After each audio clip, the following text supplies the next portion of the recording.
way up to the finish line. Who is it going to be? And it's Sean Perez who wins in Crescent. Ty Fisher wins $1,000 in KA100 Jr. Alex Stanfield played it perfectly here, told him to wait. Stanfield wins the Duffy in 2024 for TV Kart.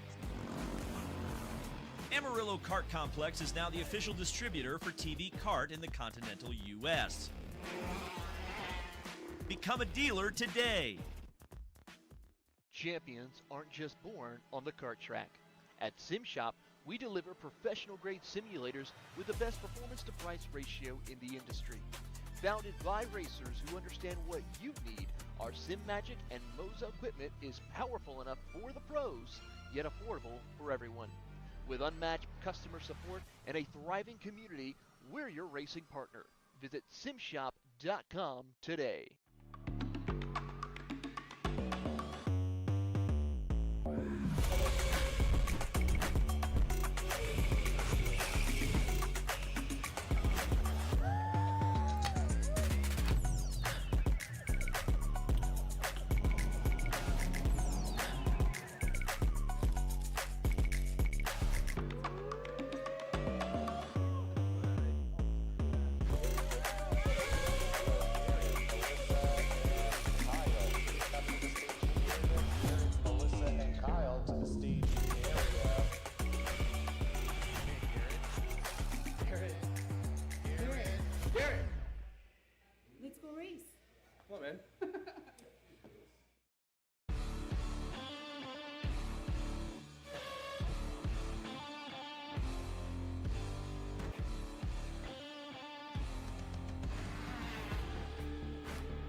Good morning to those of you here in the paddock. Good morning to those of you watching on at home, and welcome back to the Motorsports Country Club of Cincinnati for the second weekend, rounds 3 and 4, and rounds 2 for our Pro Shifter drivers here in Cincinnati, Ohio for the SKUSA Pro Tour. Fellas, as always, sorry, my name is Caleb Yeska, Alexander Soro, Justin Prince joining us here this weekend. It's been an exciting one so far, right? We saw the happy hour, a very characteristic track this weekend, fellas. We talked to a lot of drivers so far. Alex, welcome back to the SKUSA Pro Tour, first of all. Oh, thank you, Caleb. Yeah, I mean, you and I kind of made our rounds last night, talked to a bunch of drivers, and the biggest thing around this racetrack that's difficult and is catching a lot of drivers out is just the bumps, right? I mean, especially if you're not used to it, like a driver like Adrian Renadine, for example, coming over. Speed Sport's a lot smoother than what it is over here at MCC, so he's struggling so far this weekend. But a lot of drivers are struggling with tire pressures, just staying ahead of the weather. It's been up and down all weekend so far. So far today, it looks pretty good. I know all of us got our jackets on. You don't have a hoodie on, Justin, but you and I have a hoodie on underneath our jackets. It's kind of cold. I'm a Florida boy. But nonetheless, the weather's beautiful out here at MCC, and I'm ready to go racing. I mean, for guys that are from down south, for us, right, it's a little bit colder for us, you would say. Justin, you're up from Canada. How's the weather treating you so far this morning? Well, it's treating me very well, to say the very least. It's nice and chilly, but it's expected to get a little bit warmer as the day goes on. And that's one of the main things throughout this entire weekend so far. When chatting with some of the drivers, coming to mind, for example, CJ Bowman, for example, from Magic Kart, said that was one of the things they were battling with as a team, was with the changing conditions throughout the weekend so far, including rain on Thursday. And anytime they made a change in the practice session, they ended up having to make an air swing the next session because of how much the track changed in general. So a lot of swinging because of the weather conditions here so far this weekend. Yeah, and not even, I mean, we talked to CJ Bowman as well, right? And even in the X30 Pro class, we talked to the likes of Caden McQueen yesterday under the Energy tent. He said this weekend, out of any other weekend, they were trying some tire pressures that they just weren't expecting to be testing out here. It's been super high on tire pressure. You know, like we've seen, it's very chillier than what we've been used to. We were just in Mooresville, North Carolina. It was very hot out there, humid. We were in Houston, Texas, the same, you know, type of scenario that we saw at Trackhouse Motorplex. But this year, it's a whole different, you know, a lot of different factors this weekend to say. And it's kind of crazy that we're in May and it's 50 degrees out here in Batavia, Alex. Yeah, for sure. I mean, a lot of drivers that I spoke to have mentioned that, yeah, the track has a lot of grip like it did last year, but it feels different just because of the weather. I mean, when we were here last year, it was a little bit hotter. And the rubber was getting put down a little different than what it is this year, but it's still getting put down quite a bit. You and I actually did a track walk, Caleb, last night, and got a chance to see where exactly the rubber's getting put down. And I got to say, I mean, you can just highlight the bumps of this racetrack based on where the karts are landing. It's mainly the shifter guys that are just throwing it down, especially through the back section of the racetrack where all the S's are. But you can see the bumps through turn 1. There's bumps all the way through the S's as well, where the karts are just hopping off the racetrack completely and then landing again and just putting the rubber down. Some of the hairpins, ironically enough and weirdly enough, from what I looked at during that track walk, not a lot of rubber on those hairpins except for the shifter line. So it's a little bit tougher. You're going to see a lot of crossover moves around this racetrack, and overall, I think it'll be good. Yeah, and even then, right, Alex, we spoke yesterday and we talked about it yesterday as the day went on. It was just surprising to not see the amount of rubber that we were used to seeing here at MCC last year at the multiple events that came through here. So that was a surprising thing for us to see yesterday on our track walk on Friday night, you can say. And for those of you who aren't here at the racetrack, it rained here early for the setup day. Rained a little bit, damp conditions, and again, still very cold. So we haven't seen that grip get laid down as much as we have in the past yet. But Justin, you've seen this racetrack race a lot. You've done a lot of the MCC Pro-Ams out here. What are we kind of expecting to see here this weekend at MCC? First things first, a lot of passing opportunities because this is the type of racetrack where it opens up for a lot of side-by-side action. Turn 2, it comes to mind, for example, for some of the various lunges. The Sector 2 has various opportunities for switchbacks in particular to go alongside. And then, of course, you have that third sector where things open up around 14, 15, 16 for a lot of side-by-side action. So in other words, we're expecting a lot of battling, but also as a result here, guys, expecting track position to be extremely critical, because if you're spending a lot of time battling with somebody in those packs, you might lose a lot of time to those front runners in the top 5. A couple drivers did say that they had expected if you're outside the top 5, it'd be extremely more difficult to be able to claw your way forward and make up track position with so much battling expected once you go 6 on downward on the grid. I think also, though, it's class dependent, right? Because speaking with the shifter drivers, a lot of them have the same exact mindset and the thought process around this place. Qualifying is everything, right? And in shifter as a whole, we've learned that qualifying is huge, right? Because of the ability to kind of white line, dive into a corner, do the diamond line, so to speak. Whereas in single speed, you have to open up for these corners more often, right? Turn 1, turn 2, pretty tight, like you mentioned, Justin, but there is a dive bomb opportunity in turn 2. The hairpins, turn 3, turn 5, yeah, they open up and they're inviting, but in the shifter, it's a lot easier to dive into the corner and use the banking, especially in turn 5, whereas in, say, a KA class or an X30, drivers are going to have to open up because of the switch path opportunity. Yeah, and it's a huge difference as well, right? We talked to the X30 guys. These guys are loving it. They're like, I'm having the time of my life. We enjoy this racetrack passing. You know, Gus Lawrence, one of the big ones especially, he's like, man, this suits me so well. Reminds him of a home track like Wilton Mill. And for, you know, other guys, we talked to Adrian Renardin, who's making his first start here at MCC. He says, I've never been to anything like this in my entire life. So it's going to be interesting for these drivers to get used to. And I think shifter is one of the big ones, right? We're qualifying, like you said, Justin, earlier, it's going to be that much more important here because of how hard it is to pass in, you know, gearbox categories. Exactly, and it's going to make things very intriguing on how drivers then approach things once we get going throughout the day, especially with a lot of these battles. So it's all about being able to execute and being able to, for the start of the day, set things up for the rest of the entire weekend here, to say the very least, starting here today, if you're in those gearbox classes in particular. Now, talking about things, though, about some of the other drivers in, say, X30, you're talking about drivers that are just quite simply trying to keep things clean and keep the approach straightforward. You would have to think if they want to perform here today, especially when it comes to these positions, too. Yeah, just now off the racetrack, the Master Shifter drivers working their way into the pits. Skitchy Barnes, quickest here in the morning session of 54.567. All the action coming your way throughout the weekend. The SKUSA Pro Tour is live on Kart Chaser. We'll be right back after this quick commercial break.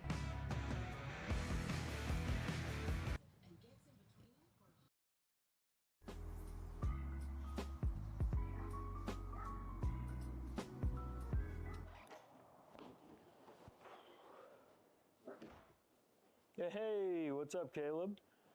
What's up, Brandon? You sound defeated. A long day at the office? Yeah, got stuck at a cat food marketing meeting for like 3 hours. I don't know a thing about cat food, and I don't even work in marketing. And then I got sent on a coffee run like I was some sort of intern. Then at the end of the day, when I went to go get gas, I just realized everything is so darn expensive nowadays, man. Yeah, you got that right. Like, do you have any idea how much we're spending on Netflix? It's like $20 a month. Do you know how much we're spending on cable? That's like $50 a month. But you know what isn't expensive? Tell me. Kart Chaser Premium. For only $9.99 a month, you can watch all the American karting action live from coast to coast. Subscribe and become a member today.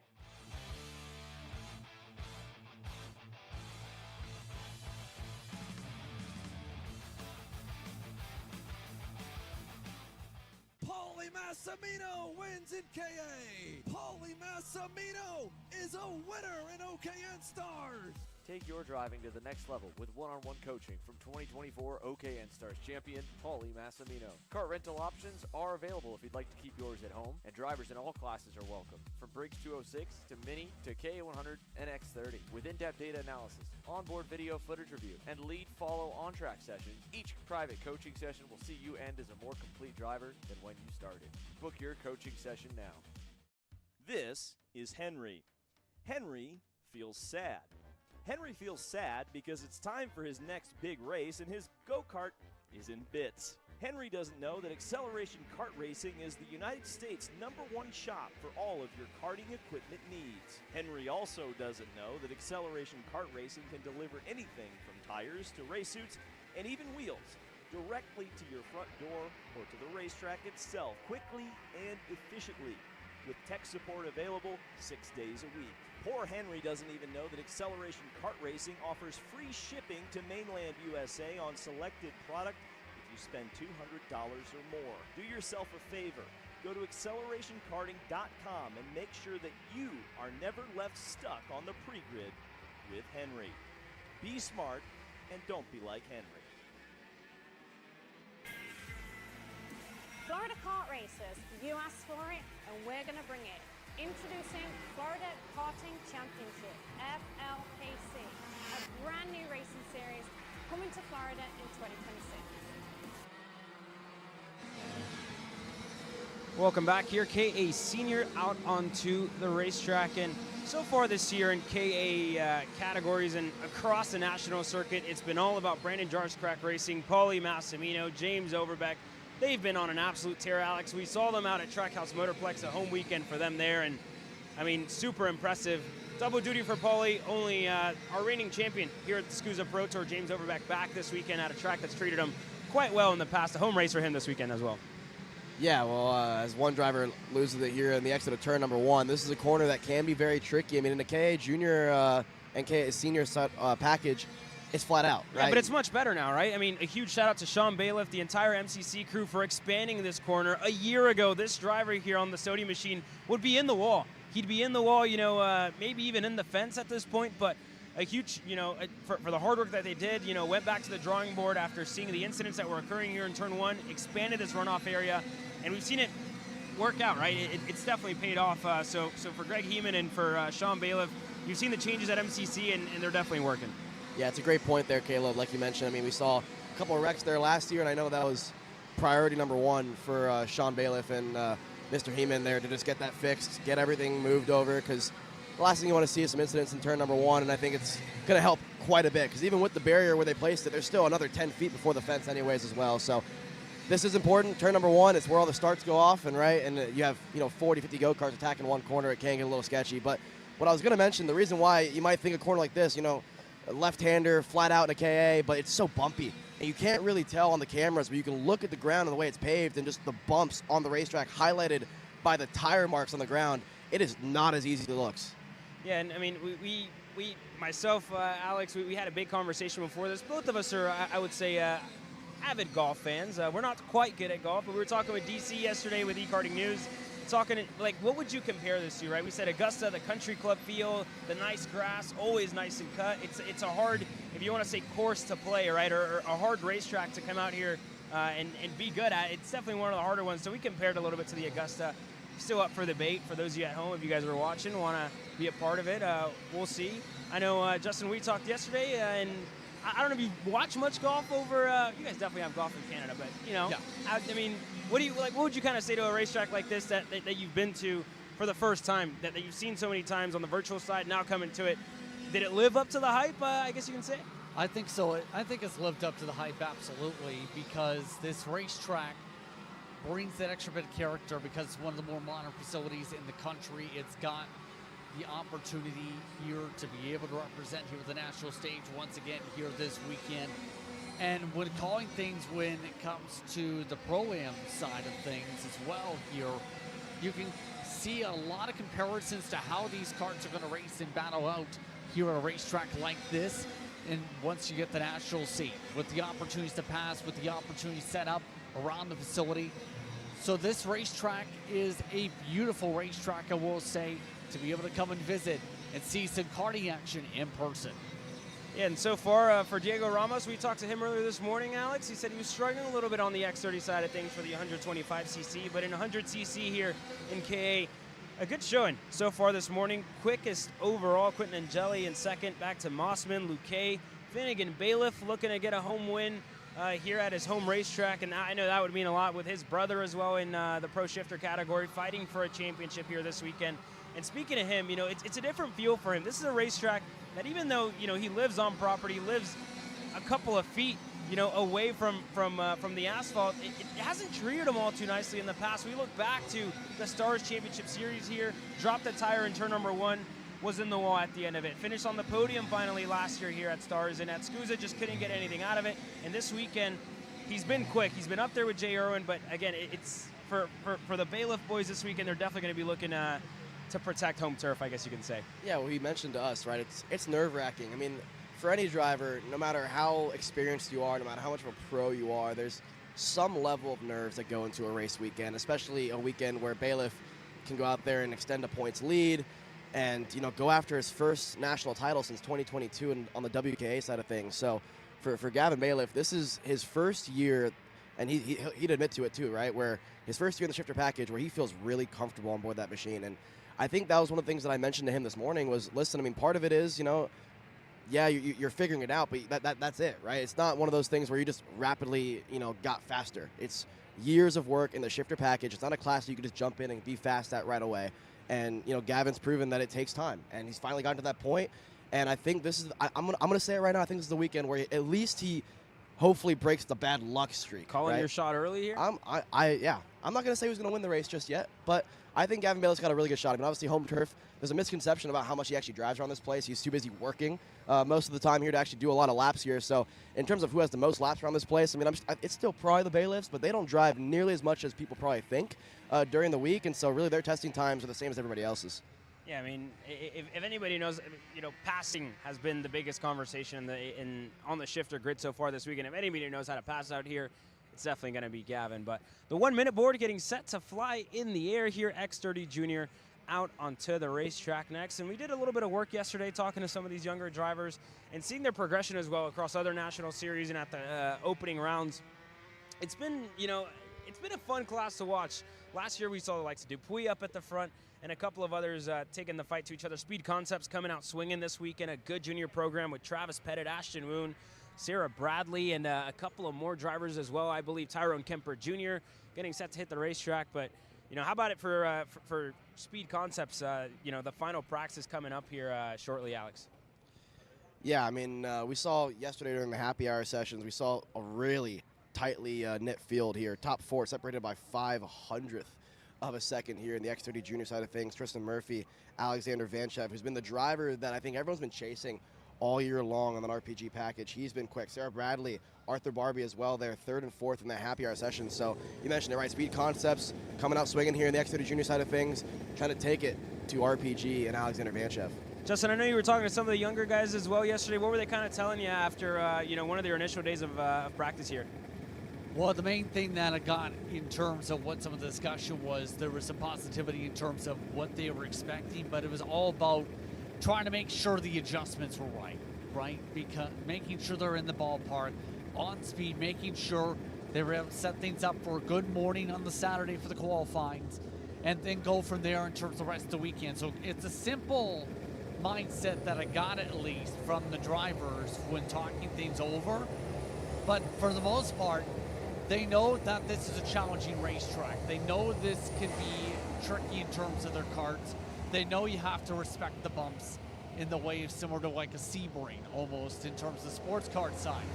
So it's that type of a racetrack here where you have to be very precise, and these drivers recognize that here this afternoon and this morning. And even your point about the adjustments that you're making, right? This is a racetrack that can swing one way, you know, in the morning and then go the complete opposite way at the end of the day, whether it's greasing over, whether it's gripping up, and you have to be on top of it, right? Me and Alex talk about this a lot, and you always have to be ahead of the curve. So, you know, even talking to the younger drivers, they were saying the same thing. Our older drivers here this weekend, you just have to be ahead of it. You have to be ahead of the progression, and if you're not making changes almost, or if you're not fine-tuning and making little tweaks session to session, you're going to fall behind at some point this weekend. And again, this is a track where you just can't afford to do that.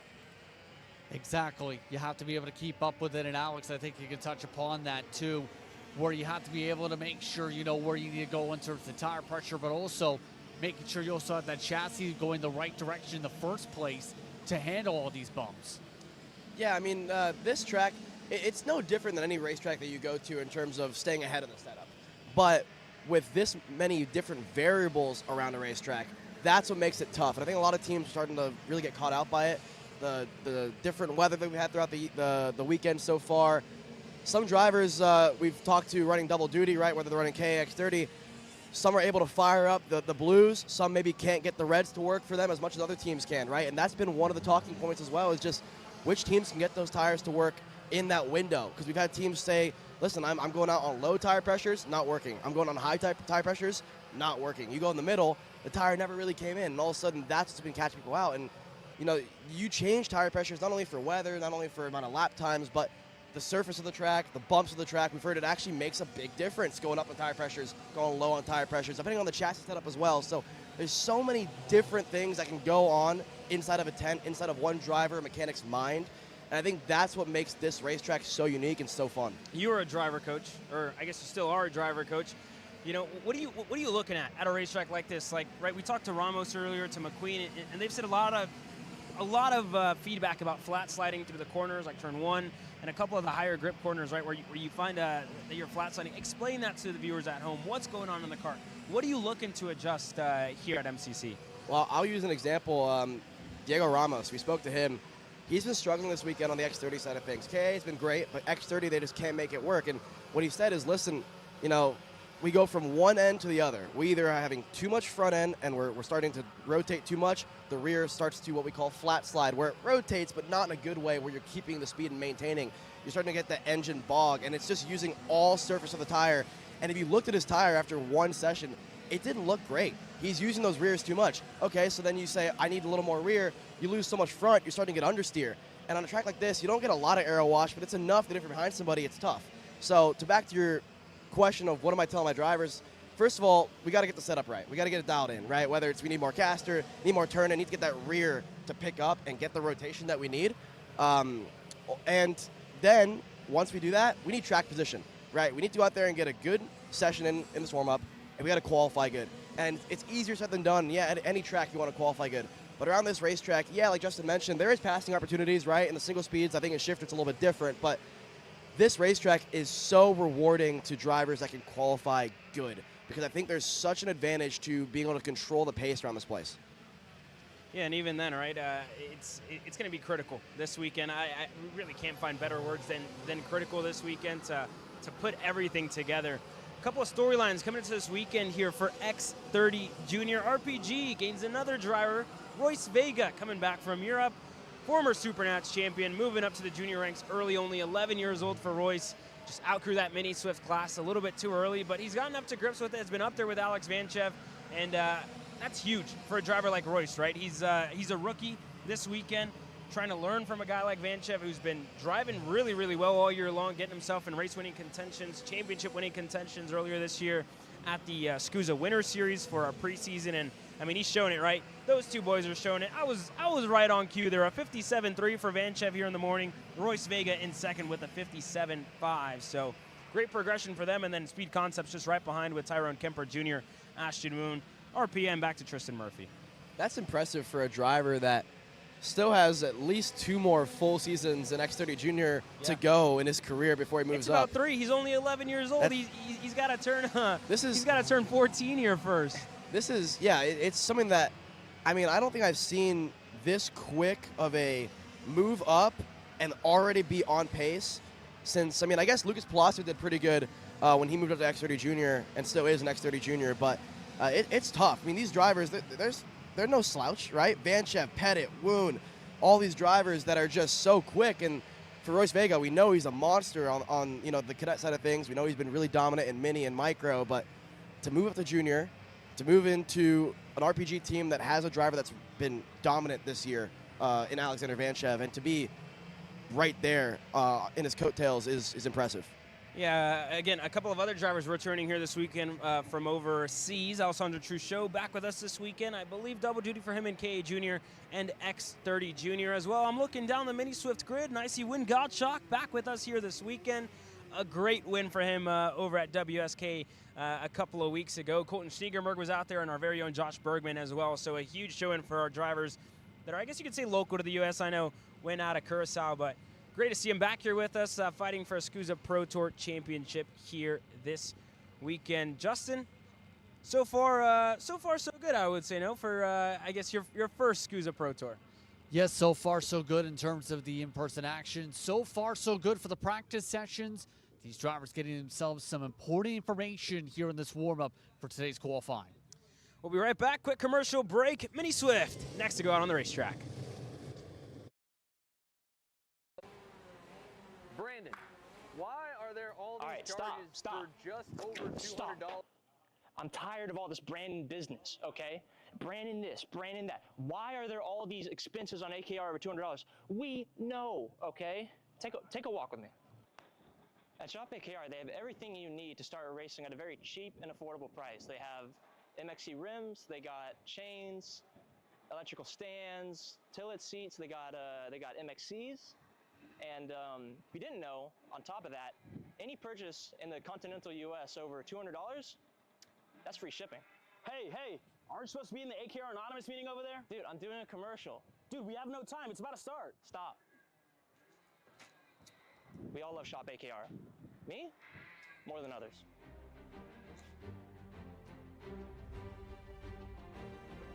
What do I get at Shop AKR? MXC rims.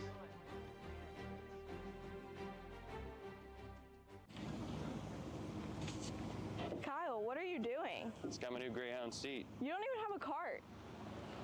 Doesn't matter. I have a Greyhound.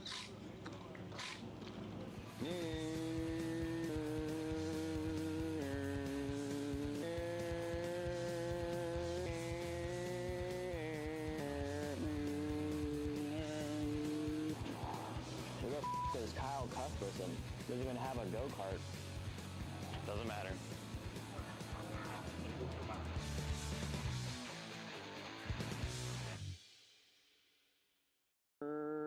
Cuthbertson through on Turney. Turney in the dirt.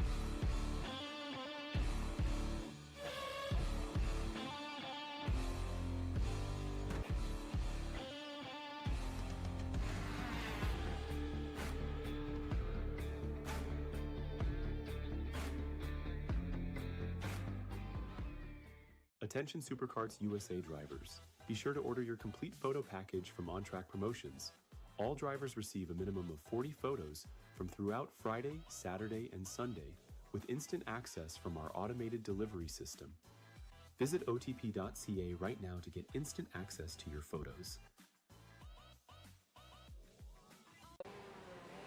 Brandon.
Welcome back here to the second round of the SKUSA Pro Tour, second weekend, I should say, rounds 3 and 4 for our categories, all categories except for our pro shifters here this weekend. Mini Swift out on the racetrack now, as you guys we're seeing. And again, a couple of good storylines in this one as well, Alex. Marcelo Flores made the move over to TB Kart, moving up to the Mini Swift ranks a little early on the year. Looks like he's looks to be back on a Kart Republic while he's on the racetrack now. As always, Zane Burgess here, but this year has been all about one of the Paralympic drivers. Enzo Di Gennaro has been on an absolute tear so far this year, and another driver who's had really good showings already. A lot of national race wins to his name for Ryan Perry Motorsports and Nitro Kart, Jaden Francisco. Yeah, this class has been one of my favorites to keep tabs on throughout the year because it feels like we get a different winner every single time, and the pack is always as tight as ever, right? I mean, we have Zane Burgess top on the board this morning. Win Godshock right there as well, P3 coming off of a great win over at WSK like you mentioned. And then Enzo Di Gennaro to me has been the standout. He was really, really solid last year getting a couple wins, but this year he's been really strong as well. And so that Mini Swift class, always fun to watch. It's probably the hardest class of the bunch to kind of predict a winner because, again, it's such a tight field and anybody in the top 10 to me really has a chance in that one. Yeah, most definitely. For your Mini Swift drivers, they work their way into the pits. X30 Pro getting set to hit the racetrack now. Justin, you were talking to some of these guys yesterday. You talked to Caden. You talked to Jesus Vasquez Jr. as well yesterday. What were they kind of telling you after the Friday practice?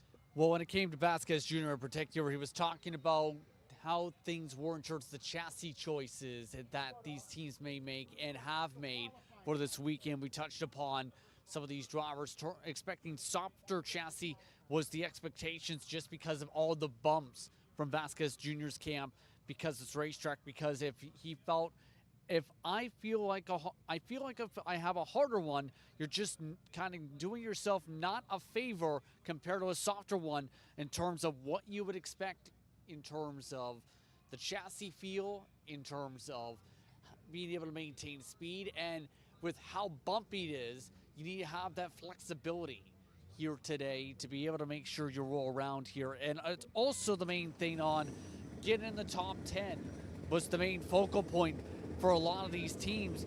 Get a good run in, get yourself to the front, put yourself in the conversation for here today with good qualifying and go from there. Yeah, we'll see, right? A lot of changes definitely gonna go on here for all these drivers. Gus Lawrence just not firing up, Alex. He mentioned that earlier to us on one of our episodes of KC Grid Talk. Said, yeah, I don't fire up until I'm about to, get out of the pits, because he doesn't like sitting there with the engines revving. Says it makes him more nervous than anything else. But he just now fired up, getting set to go out. McQueen, again, just a little bit of a struggle weekend up to this point. Looking to figure some stuff out here this morning. And how about Ryan Norberg as well? Just recently married last weekend. A huge shout out to him and his fiance, or I shouldn't say fiance, now wife, Shelby.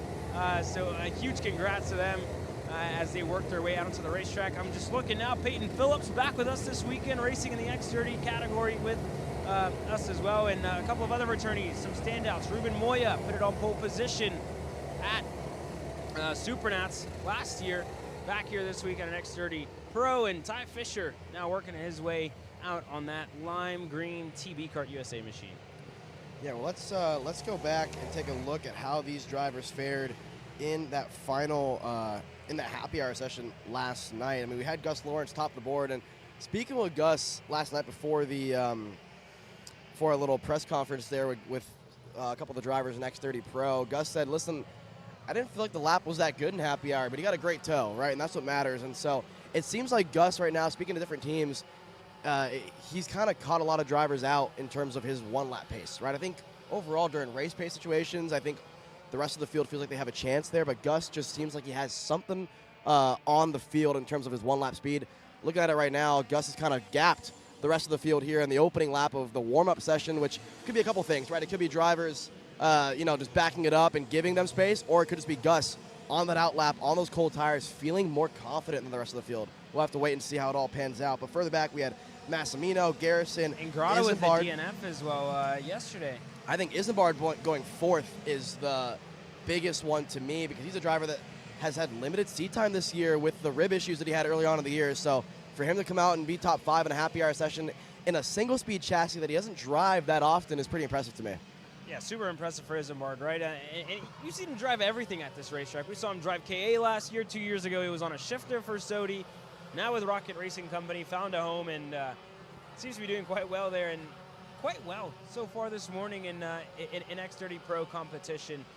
But I want to look back at the first weekend, boys, back in Houston. You talk about two of the best drivers that we've seen here in the U.S. for quite some time, Ryan Norberg, Austin Garrison. A great conversation with Austin yesterday talking about his relationship with Ryan. They've grown up racing together since their junior days, have become friends, or pretty much parallel in the industry, right? Both of them with their programs and coaching the younger generation, the next generation, building that, and as well working for two of the best teams, top-of-the-line teams in the country in Speed Concepts Racing and Rawlison Performance Group. So for them to come into the second weekend, I don't think we've ever seen Austin come out of the gates as good as he did in Houston. Winning a race, getting a race to his name, coming here to the second weekend, only 10 points behind Ryan. Justin, I think that's a really, really good showing for Austin and a really good boost of confidence for him after, I guess you could say, struggles throughout the years. Yeah, so far things have looked very tight, as you just said, though, when it comes to the point standings. Those two throughout the regions and throughout the different series this year have gone back and forth on pace, have gone back and forth when it comes to their competitiveness, have gone back and forth all throughout the campaign. So quite simply, it's about trying to, I think for today, in regards to championship fight more than anything, trying to build a buffer and build some separation this weekend if you want to be able to compete for championship and get at least a cushion. And that's the tough thing when it comes to when you have Norberg and Garrison so equal in terms of performance is it's hard to separate from your opponent if you're finishing the same positions back and forth amongst each other. Yeah, and I feel like weekends like this, right, where you have the kind of middle ground in the championship, these are the most important. To me, it's this weekend that could win you the championship. You go into the final round knowing what you have to do, but this weekend, I think as long as you get a good points haul here, whether you're a pro shifter driver, whether you're an X30 Pro driver and Ryan Norberg or Austin Garrison, it's all about points. You need to go to Newcastle at the end of the year with a good standing, with, just knowing that all you need to do is finish inside of the top 5 and you're set, right? You're pretty much set. So this weekend you just have to set yourself up, lay yourself up kind of. You want to talk basketball terms. I know Alex was watching some basketball games yesterday. Just got to lay yourself up for a slam dunk later on in the year at Newcastle. I know you liked what I did there, Alex. I don't know. I'll have to see if I like that one. No, it was good. Yeah, it's a good point. I thought the coolest thing when asking Austin in that presser yesterday was, did you learn anything from last year's USPKS title win? He said no. And that was something that surprised me for a driver that got his maiden senior title just last year, which is almost mind-boggling to think about, that a driver of Austin Garrison's, caliber to finally get that senior title last year after driving senior for, the last decade and a bit, right? So for Garrison, he said, listen, it hasn't really ever been a case of not knowing how to win a title. He's just been out of bad luck or never run a full season, right? So for him to finally find a home with Speed Concepts over the last couple of years, I think it's made him comfortable. I think he's really put together a good piece under that team. And the team trusts him, he trusts himself. And back to the relationship with him and Ryan as well, I think it's pretty rare nowadays to have two guys at the top of their game be friendly, right? You asked him, do you guys speak outside of the track? He said, yeah, they actually talk quite a bit. And that's something that I just love to hear. And I know those guys grew up together. Like you said, they're parallels with each other, right? But it still is always really cool because if you look down the order with rivalries, yeah, they're pretty friendly, but they probably don't really talk outside of the racetrack too much. But for Garrison Norberg, really, really cool. There's other drivers, though, that we have to speak about here as the checkered flag waves for our final warm-up of the morning before we get out for qualifying. We got to speak about a couple of drivers here. Diego Ramos, P2 in warm-up. How about that for a driver that we spoke to this morning, Caleb, and looked pretty down in the dumps about his X30 piece? They made a big change. And again, we'll let them, tell the public what that change was, but it was a quite significant one, and to me, changes like that are made whenever you have to, right? Whenever you're backed up on a corner and you need to find something, you got to make a change at some point. They made that change. For them, it's worked. And, I really want to go over there and speak to them before the qualifying session, seeing how it felt, what worked, and hopefully they can share exactly what they did. But you go from Gus Lawrence, who has really good one-lap speed, and again, it's just seeing the long run when we get into racing action. But Gus Lawrence still the driver to beat with Diego Ramos in second. And you have Ruben Moya third, Norberg back to Paulie Massimino, Jake Drew. A really good start for him. To Colin Lloyd again inside of the top 10. Great showing for him. Vasquez and a couple of others working their way through. Garrison only 12th. And Again, this is a track where Garrison's had bad luck in the past, so he's trying to rub that off, just like a lot of the other drivers here. You know, MCC is really hit or miss whenever we get down to it. But qualifying action getting set to come your way, and we said track position was critical. Qualifying is going to be critical. That's coming your way next.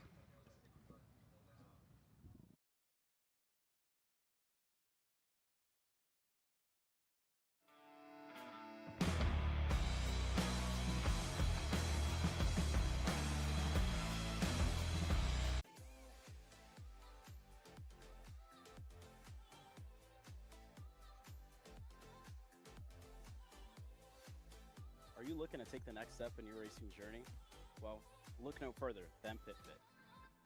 With 2 locations in Charlotte, North Carolina and Indianapolis, Indiana, PitFit trains drivers all the way from grassroots level karting to IndyCar and NASCAR, with top-of-the-line personalized coaching to improve physical and cognitive fitness. For more information on programs, check out PitFit on Instagram or Facebook today. Are you ready to get behind the wheel? From Formula One to NASCAR and IndyCar, all the pros start here.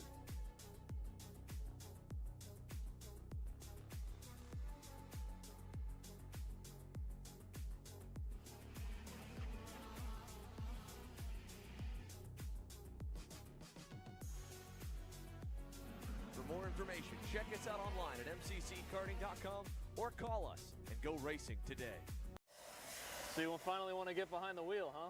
Yeah, I've been shooting for 3 years and I've never got to drive. Well, you're gonna need some more gear than just your helmet. Why don't you go to shopakr.com. They got their inventory online and they'll ship it the same day if you order before 5:30 p.m. Eastern. They got shoes? Yep. Gloves? Yep. Rip protectors? Got those too. Can they make me go fast? No. Here at Acceleration Kart Racing, we've got everything you need to get on track. What happens next? Well, that's on you. Check us out online at shopakr.com. Florida Kart Racers, you asked for it and we're going to bring it. Introducing Florida Karting Championship, FLKC, a brand new racing series coming to Florida in 2026.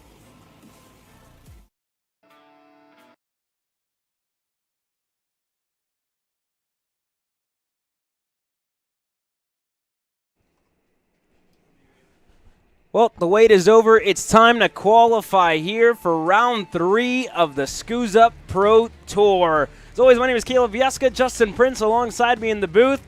You said it earlier, Justin. It's going to be all about qualifying. It's going to be all about track position here this weekend. It's so important to be able to start towards the front in this type of action, especially with the potential of some of the squabbling that can cost you some time. So it's going to be also important to make sure you execute, get your best possible time in, and go from there in this session. And you only have a couple moments, really, to truly do it.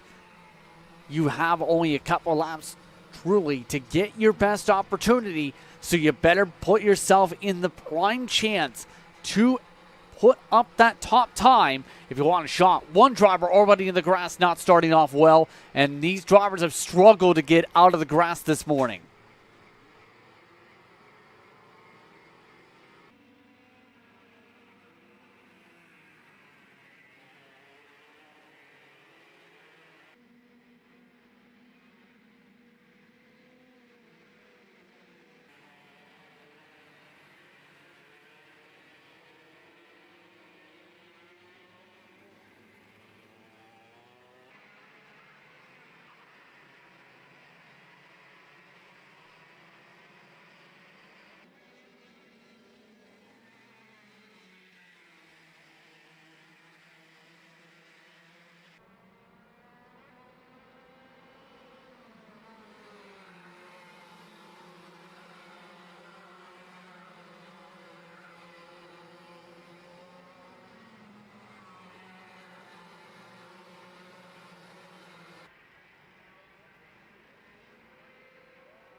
Well, we see a couple of drivers with issues here early in this one. One of the Rocket Racing Company machines spun around here on the exit at turn number 1.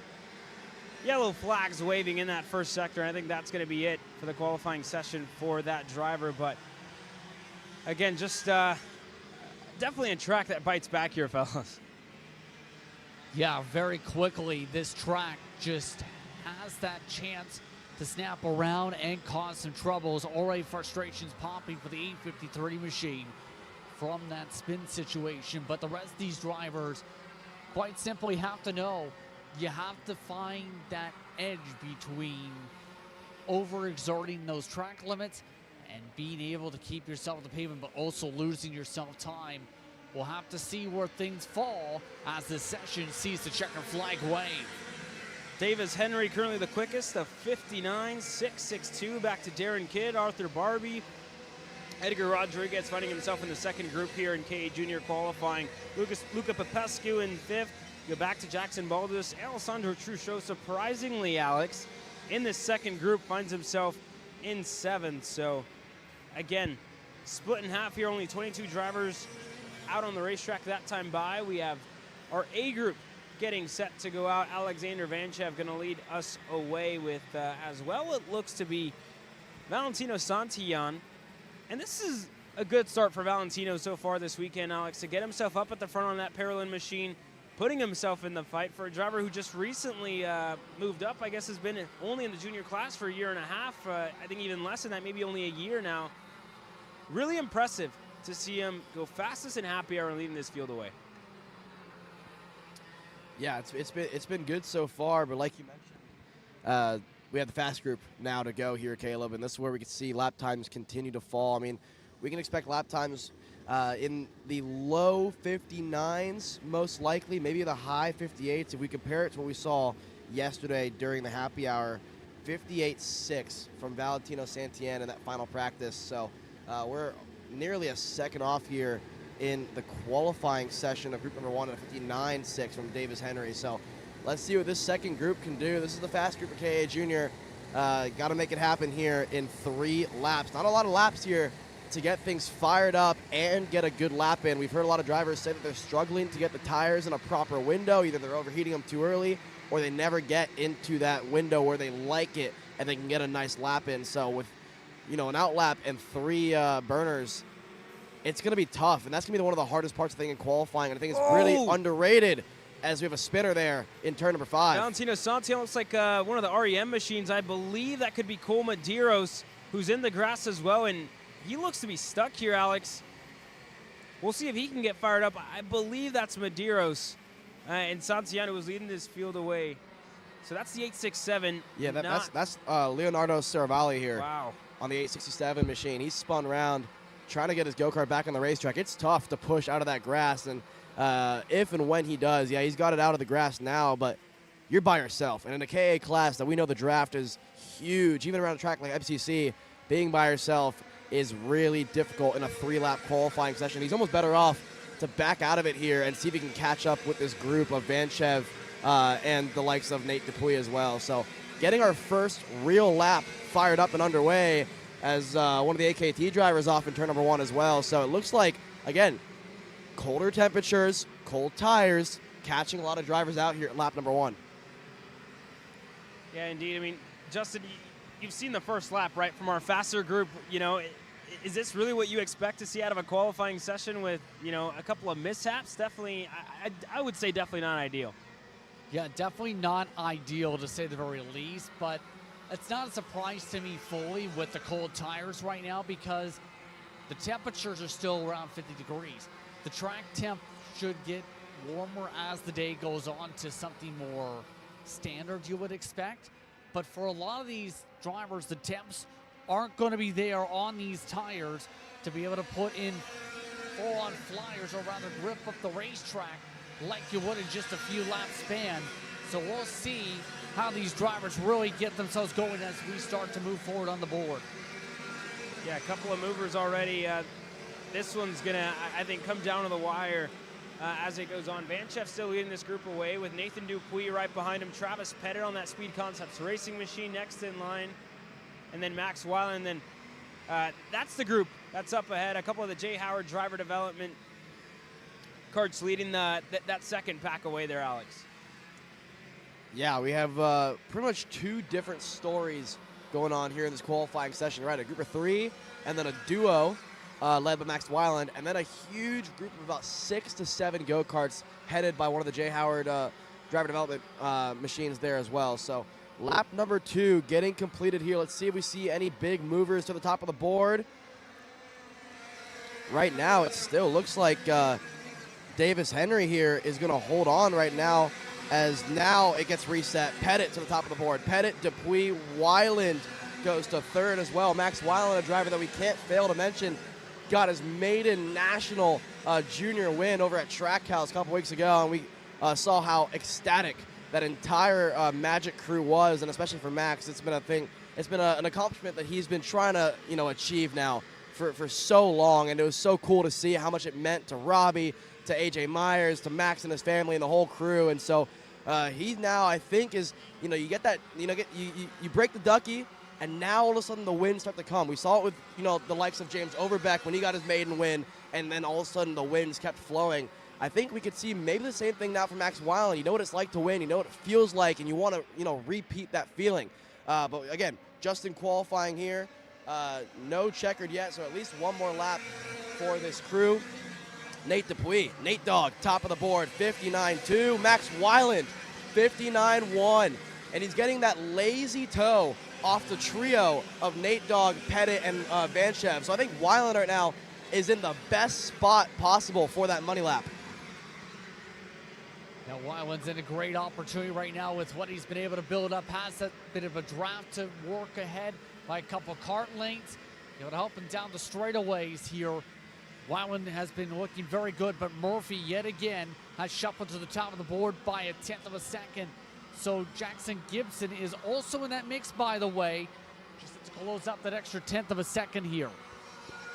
Checkered flag going to be in the air this time by Murphy. Still on the provisional pole position. Nathan Dupuis going to cross the line first. Everybody in line. Dupuis into the pits. Vanchev into the pits. Travis Pettit across the line this time. No improvement. How about Max Weiland on the provisional pole? Murphy comes across now. Can he improve? He does. A 58.823 for Tristan Murphy. Takes it away from Max Weiland in the dying stages of this qualifying session. For Ryan Perry Motorsports, for Tristan Murphy, it's a pole position at MCC. What a lap for Tristan Murphy. 58.823. I thought I was going to call it there, Caleb. I thought Weiland had the pole. 58.920 puts him outside of row number 1. What a run for Jackson Gibson. Nico Orbezo to 4th. Isaac Malkwood to 5th. And you have to go back to where is Alexander Vanchev here in the mix? I can't see him. Pettit's down in 14th. Nate Dogg in 13th. 16th for Alexander Vanchev. Yeah, and it looks like there was some sort of incident for Vanchev and the rest of them on the last lap. So again, that shows why Vanchev, Dupuis, and the rest went in. So unfortunate end to their qualifying session, but again, just that little bit of space for Tristan Murphy, I think, benefited him that little much more. And again, Justin, you were talking about track position for qualifying for the heat races, but it's also track position in qualifying, putting yourself in good breathing room, putting yourself in that good spot where you can really stretch your legs and set in a good lap. Yeah, absolutely, and that's what we touched upon. Some drivers prefer to work in a major pack. Some like to lead the pack. Others like to have that little bit of a cushion in case where they do close up a little bit in the corners. They won't get checked up a little bit. It's down to driver preference usually in the section, down to how things work out in the flow of things. But in the end, Murphy, top of the board, to say the very least, looking very strong here today, was up by 1/10 in the very end. Micro Swift getting set to hit the racetrack next. It was all about one of the Floridians here, Alex Lennox Lockhart. And again, he's joined up there by a fellow Texan in Brody Stoffel for J. Howard Driver Development. So Lennox, Brody have worked quite well so far this weekend. Talked a little bit to the both of them and feeling super comfortable coming in. And again, for these lower categories, a lot of the questions that we've been asking them is, how big is the draft at this place? And for Brody, who led the happy hour session, he was out in front. He was punching a hole in the air for Lennox Lockhart, who went fastest, so they were trading a little bit. But now it's roles reversed. Lennox going to go out first with Brody in second. So essentially, you're going to have the driver ahead in Lennox punching a hole through the air for Stoffel, and it could go either way for those two drivers, right? It's just hitting your mark, setting in a good lap, and you look back, Jack Katowski, a home race for the TKG Burrell Art team, Burrell Art USA team. He's starting just right behind them, one of the Paralyn drivers. And you go back as well, Dutch Westbrook, Slate Harrell, just on the edge of the top 10.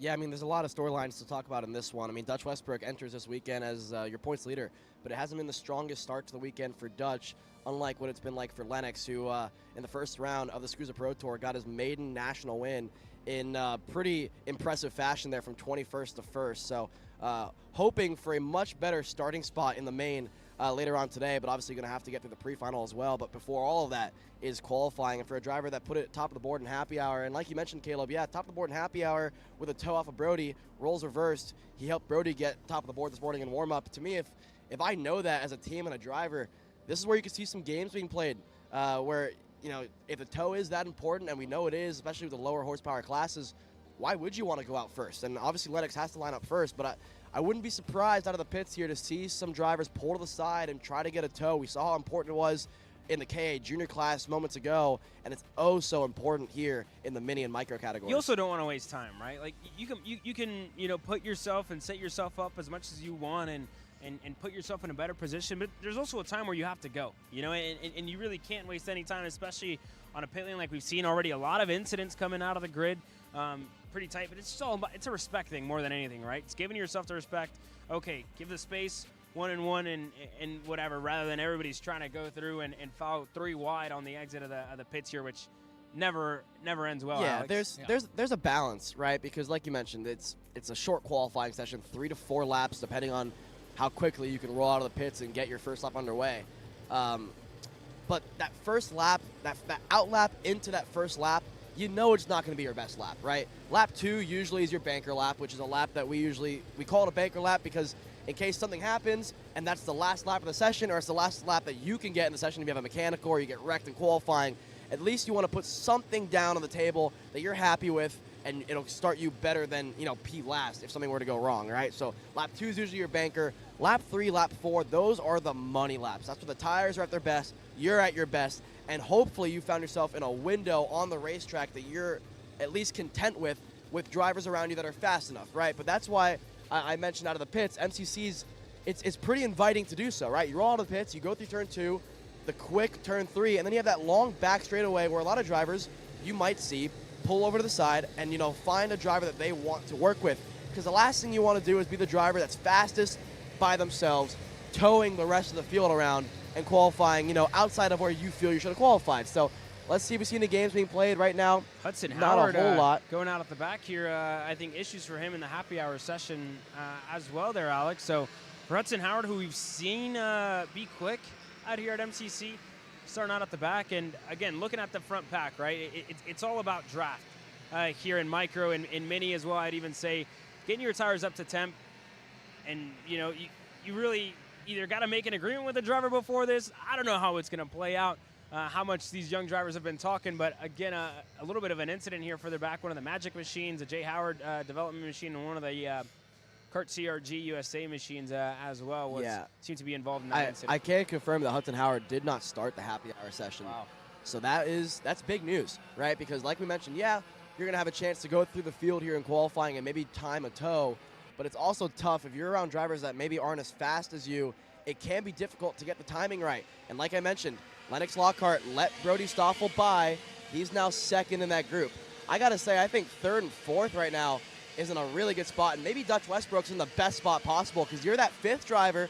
You're getting what we call that lazy tow, where it's not right on somebody's bumper, but over the course of a lap, you're getting a tow through every straightaway. The straightaway between 3 and 4.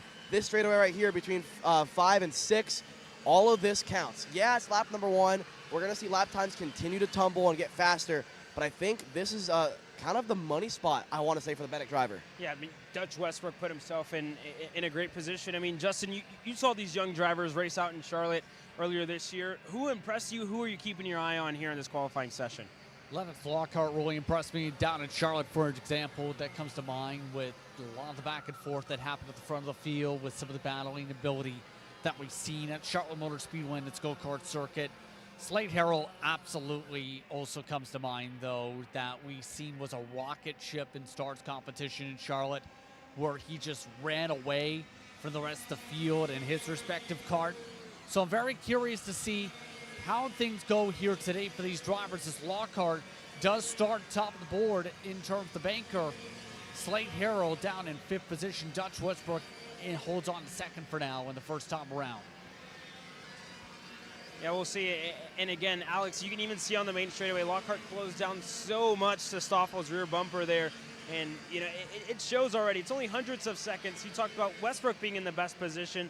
That's showing strong here. He's in 2nd. Stoffel in 3rd, and following along with Slate Harrow, again, a national race victory to his name over at Mooresville, North Carolina. He's been impressive. He's been really impressive so far to start 2025, and here at MCC, you know, to say that he hasn't had a weekend that's lived up to expectation, but the expectation just gotten higher week after week, right? He set an expectation for himself at Mooresville in his home state of North Carolina over the past couple of weeks, where he's been up at the front fighting for race wins, and now he's trying to live up to it. To find himself on the edge of the top 10 is definitely not where he thought he'd find himself, I think, coming into this weekend, but he's still in good position, I think, to come out with a good result here in Qualy. Yeah, we're starting to see a lot of shuffling for positions up front in that top, you know, that first 5 go-karts in this train, where we have Stoffel, Lockhart, Aiden Go, Katowski, and Dutch Westbrook. And Aiden Go, last time around, went top of the board, a 103.6 to take provisional pole. He's been the driver that I've been keeping my eye on the most in this qualifying session, because he started this qualifying session about 5th, 4th in that train, kept moving his way forward. Lennox passed him in a turn number 2 to start this lap, and I wonder if that's going to cost them both lap time, because the last thing you want to do is make a pass on your money lap. Checkered flag will be waving this time around, so this lap is going to count for everybody, and right now Aiden Go's the one leading the train. Aiden Go leading one of the trains. Brody Stoffel, first driver to cross the line here at MCC. What does Stoffel have in the bag? He's currently 4th. Can he move up? Not for now. Lennox Lockhart with a monster toe coming to the line, a 103.446. Can anybody else improve? Nothing from Slate Harrow yet. Only 6 didn't improve on that last Westbrook. lap. And Dutch Westbrook, Justin. Westbrook jumping to the top of the board there in the very end of the session. Absolutely flying to close things out, it looks like, amongst these drivers. So some absolute heaters being put up by near a 0.5 of a second for Westbrook to get that separation. Give a shout out to Aiden Go. He stayed up towards the top most of the session, holds on amongst the top 5 with that close of the session. I gotta say here, first of all, the top 5 in qualifying were the 5 in that main group that we were keeping our tabs on there on the last lap. But this seems to be something that if I was driving in a single speed class, I'd keep my eye on what Max Weiland and Dutch Westbrook did. Max Weiland and KA Jr was the 4th driver in line with about a 5 kart length buffer to the 3 in front. Oh, yeah. Westbrook was the 5th kart in line with about a 3 kart length buffer to the drivers in front. I think around a track like this with so many different corners, many different variables, tight corners, long straights, you don't want to be on somebody's bumper to start a lap. You want to be a little bit further back so you can get that lazy toe and it pulls you around the racetrack so you finish your lap on their bumper. Yeah, I mean, starting on the inside is going to be critical here at MCC with a sweeping left-hander for turn number 1. But that being said, for Micro Swift Pro Shifter Qualifying coming your way next.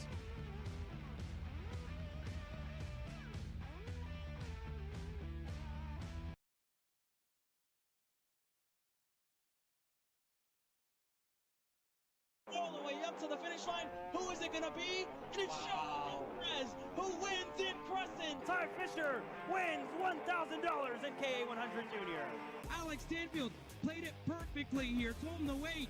Stanfield wins the Duffy in 2024 for TV Karts.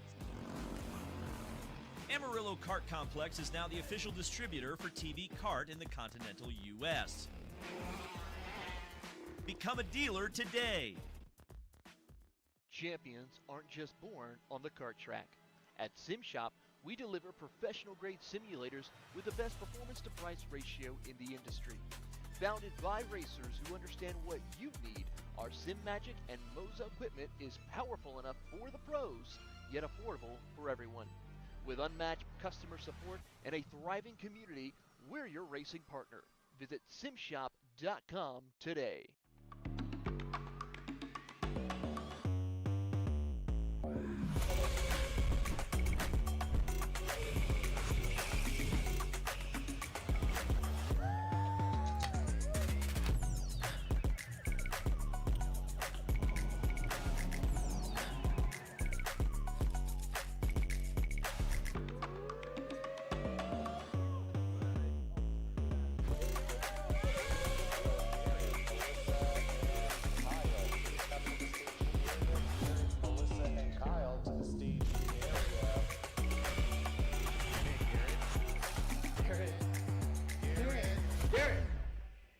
Let's go race. Come on, man.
Karts are rolling out onto the racetrack now for Pro Shifter Qualifying, presented by PSL Karting. This is group number 1, headed out onto the racetrack now, kicking things off with the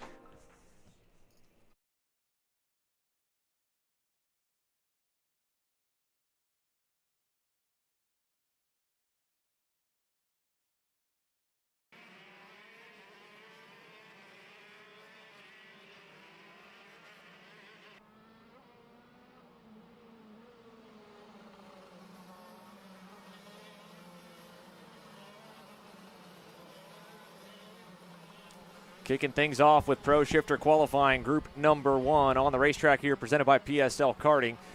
Once again, folks, as we watch them head out onto the racetrack, Gavin Bailiff, one of the quickest here on home turf, riding the biggest wave of momentum this young man has ever seen. Our opening main event winner in spectacular fashion, definitely asserted himself as one of the championship contenders, and for a driver last year who did not even make it through to the Leaders Circle Fund to transfer into the top 10 and get a fully funded season. He was on the cusp of it, and on the final race of the year, Justin, contact with himself and his teammate Sam Dicker knocked him down. On the flip side, Billy Musgrave entered the Summer Nationals weekend on the outside of that Champions Fund.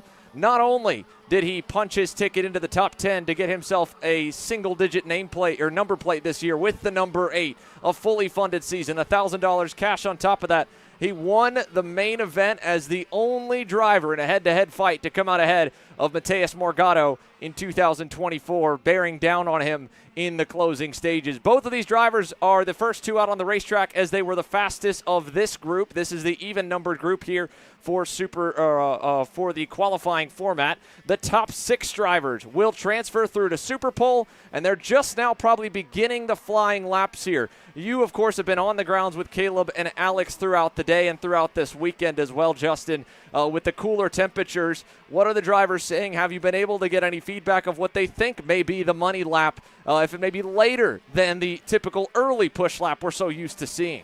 There hasn't been so much said in terms of the money lap per se they're expecting for qualifying, but there is the expectation from some of the drivers like Adrian Rudin, who mentioned that qualifying is 70% of the race, in the opinion of some of these drivers here this weekend, because it's so important to set up the rest of your race with good track position. So it's so critical to qualify well. I will say, for AJ Myers, talked with his teammate in Bowman during the weekend so far here, and they had mentioned that they had been having issues trying to find exactly where they wanted to be on the setup and constantly had to make adjustments. Felt like they were going to be good today with their setup as one kart is off. Oh, man, that is Noah Zarsk on the Kart CRG USA number 57 into the wall here down by turn number 1. Time starting to tick towards the end. The Magic Karts have found a little magic in the Magic Man himself here as he's topping the board so far in group number 1. One driver to keep your eye on, the number 1 plate himself, Mateus Morgado. Spoke to him on Thursday. He's been having some migraines ever since he got off the plane from Brazil here in the States, and he has been struggling through the practice weekends. He's on the bubble right now, currently 6th, in only by about 400ths as he begins another lap at speed. Charlie Stein's up the road in front of him, along with AJ here in frame. Our surprise Super Pole winner, our top qualifier in speed sports. It was a year to the date where the Winter Nationals, the debut of the Super Pole Qualy, that he was able to make his debut. He didn't make it into the top 12 for qualifying any other point in the season. However, he is, of course, now a threat viewed by many. AJ Myers still remains the quickest. In fact, he is now nearly 3/10 to the good. At this point, whether it's signaling or whether he feels that, I wouldn't be surprised to see him bail for pit lane early and try to conserve the tires, and indeed he does. He's headed for the scale line. Morgado to the line. Continuing up the road, there's Josh Conker, currently, who just went up to 2nd on the number 54 Maranello. That'll move Morgado outside the cut line by only 14 thousandths of a second. Billy Musgrave now the new man on the bubble as the 5 minutes expire and the checkered flag begins to wave. This will be the final lap around here for Group 1, and last year's champ is on the cusp of not transferring to Super Pole, Justin. Yeah, this is going to be nerve-wracking right now for the most part at this point. Morgado amongst those that doesn't have anything to work with in terms of tow, has that separation at least in his shifter card here.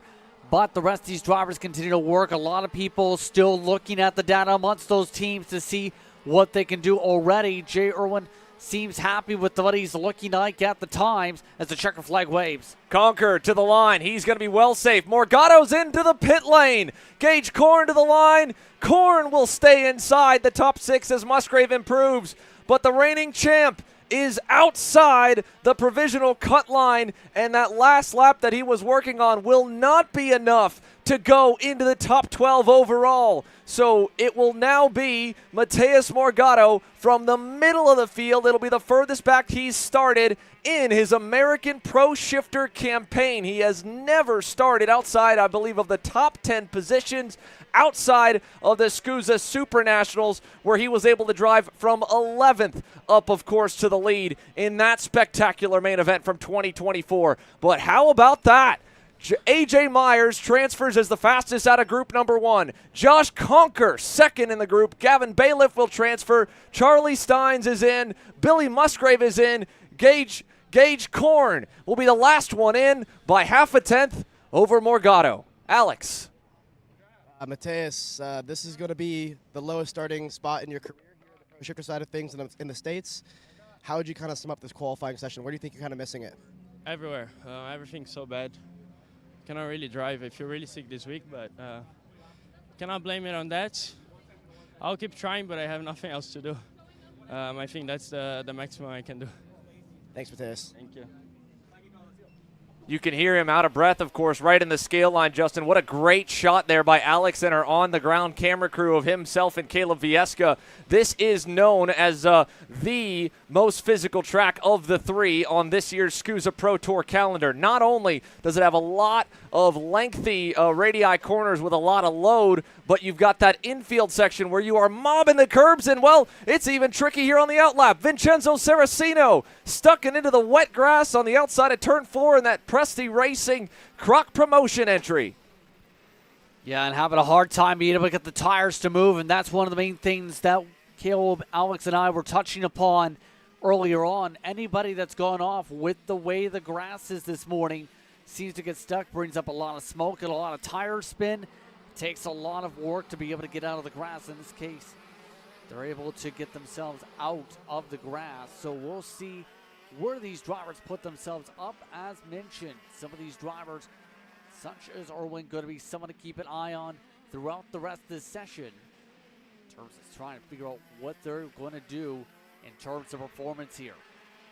So this is now qualifying for Group B here in Pro Shifter. This is the fastest drivers starting off with this Kiwi kid. Jay Irwin has been absolutely exceptional this weekend. He kind of flew under the radar back in Texas, but he still ripped a top 5 result by the end of the weekend there on the bumper of Morgado and under heavy pressure from top qualifier Charlie Steins. And then, of course, last year at the Charlotte Motor Speedway for Stars, he won his first American major. At that weekend this year, he went through something no young man should have to go through, being across the world and losing a family member. His grandfather had passed away, and still, under the pressure of it all, he put on an impressive performance, following a day with an engine grenade in heat number 1 to drive from last on the grid, essentially, to P2. A solid points run in that series, a solid points run here, and Fastest in Happy Hour puts the target on his back in qualifying with the first man in line behind him in this group on screen. Michael Avancino, King of the West here in 2025. The Ron White Racing CRG driver has clinched the Challenge of the Americas title with one full weekend to go, winning 6 of 6 rounds on that championship. He, of course, began his SKUSA Pro Tour campaign in Texas like the rest of them, but did not have nearly the weekend that the boys in red did. It was a top 10 run at best, it looked like, for the number 24, and unfortunately contact in the main dropped him further back, but he still has an outside shot to challenge for this title if he can have a good weekend here in Cincinnati. And of course, he is well in contention to put himself in the leaders or the SKUSA Circle of Champions Fund for the very first time, and that's something this guy, Kyle Wick, knows a whole lot about as he now goes to the top of the board with the first couple of laps filing in. Yeah, in particular, Wick had talked about during the press conference yesterday about the mindset going from team owner to driver. Felt like that transition is easy, but also had been sick during the week, feeling better every day amongst the drivers, continuing to try and feel more and more healthier. But felt like last year they were lacking most of the weekend and improved with the final. This year, Wick at least felt the pace was there to be able to put it all together in the turns, and that's what we're seeing so far. Wick, along with some of his fellow team members, seem to be doing a very strong job in this session as they have 2 of their competitors make it 3 as Pickett jumps to the top of the board inside the top 6. Big lap from Hunter Pickett. Of course, the GFC driver has been kind of the third gunner to Kyle Wick and Jacob Gulick. The veteran finds a way to stay consistent, and that's why he's got himself as the number 7 plate here for this season, one of the 10 drivers with a fully funded campaign following last year. But a year that didn't see a lot of maybe outright speed. Looks like he's on track to change that right now if this pace holds. We're following Adrian Reneden in the number 12 Velocity Racing Sodi. We spoke to him in that press conference yesterday. He said it would be a huge deal if he could bring that brand to victory lane in the Pro Shifter category here in the U.S. They are making a massive push. He is a former KZ2 European champion, one of the most highly regarded talents from across the pond over the last decade.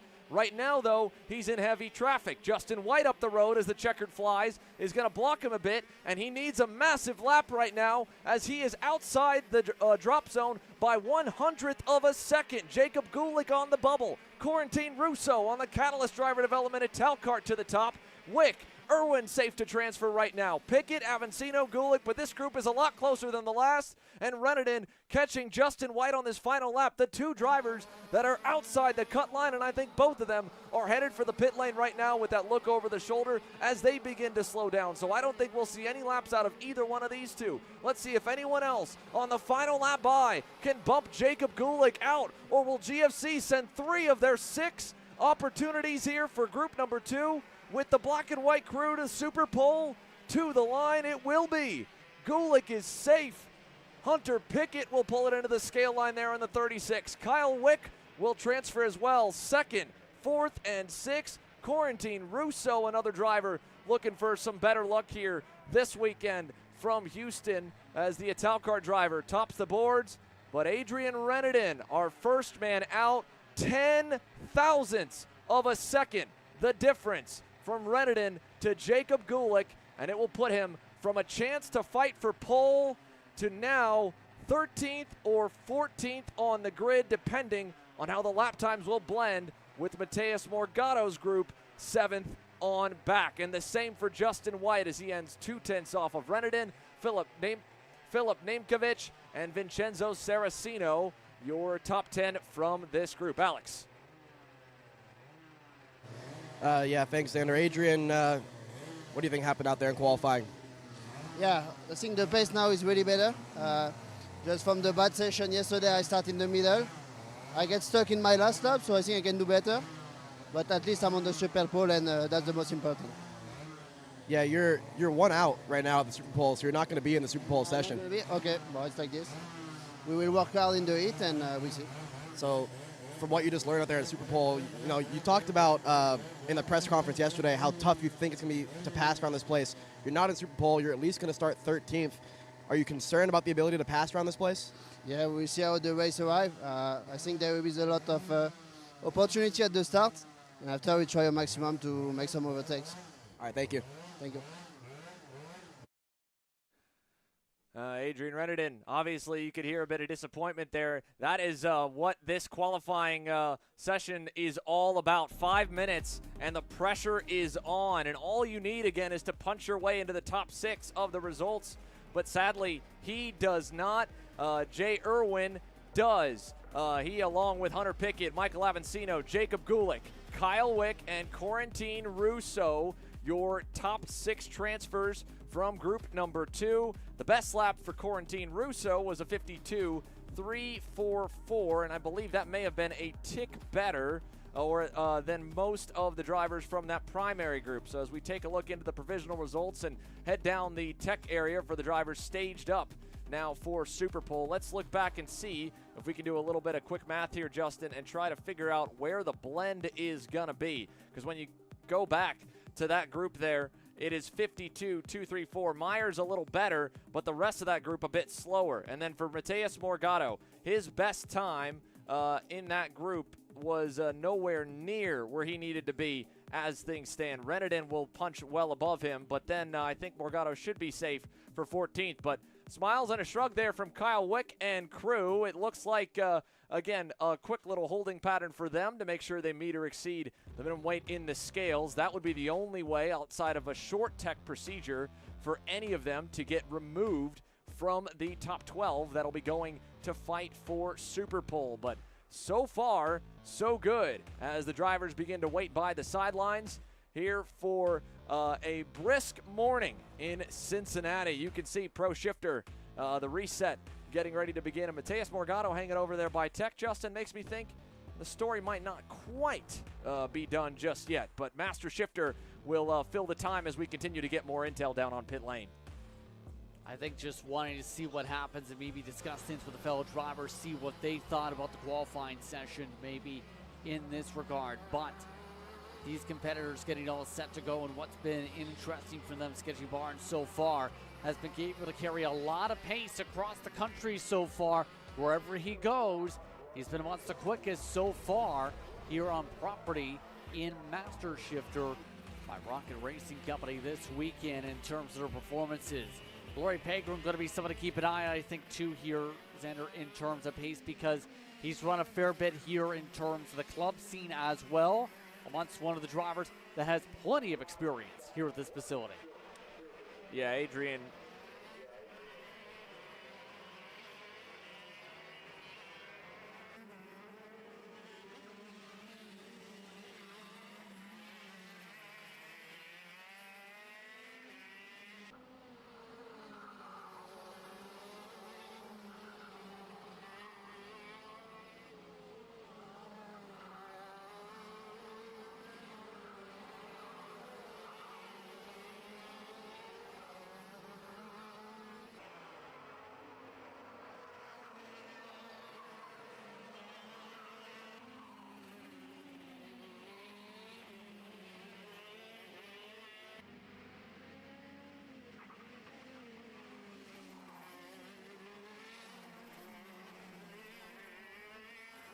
As you mentioned, Larry Pegram will be a driver to watch here, and what a cool story it is to have him with us, of course, for racing this weekend when it comes down to Master Shifter, a driver that's the epitome of the class, getting to see some of Motorsports, it's still present, but a bit of the past. The AMA Superbike pro rider. I was chatting with him and Sean Bailiff just a little bit, and you know, he was going, man, pro shifter, it's really taken hold this year, nearly double the numbers. And Sean goes, yeah, the money, the purse, the prizes, the promotion, to just build the momentum of the class and the excitement around racing a gearbox category off the hype of the 2024 season and what had been building for many years since the restructure to use the KZ packages. But then Larry goes, well, yeah, but dude, that ain't nothing. He goes, back in my day, you could get up to a local flat track. They'd have both a money race, Fast 5 or Fast 6 shootout, along with the main event on the night. You could walk away with a 20K purse in 1 4-hour run of a couple of sessions. So, yeah, we're not quite there yet. But I can tell you one thing, these guys are putting on a heck of a show for the fans watching along at home and for those that are coming out from the Cincinnati area to check out the scenery at this beautiful facility. Yes, indeed, and right now, it's about trying to execute for the rest of this qualifying run, to say the very least. Pegram having a lot of roll in the chassis. As mentioned, grip roll, it seems to be a common thing, especially in those final corners here today. But the checker flag is waving in the session. See if there's any more changes here. Larry Pegram does jump to second. Scott Presti, amongst the drivers still yet to cross the line, though. We'll see where the times equalize for him. Ends up not improving. Scott Hargrove stays top of the board. So Scott Hargrove for the Catalyst Driver Development Group, one driver that's kind of gearing up to get ready to get back to Pro Shifter, hopefully by the Super Nats.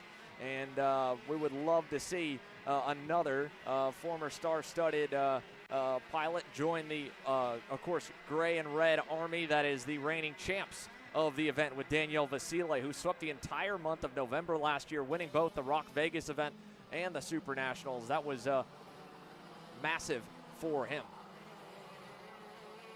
So Master Shifter all wrapped up and done. They'll head into the scale line.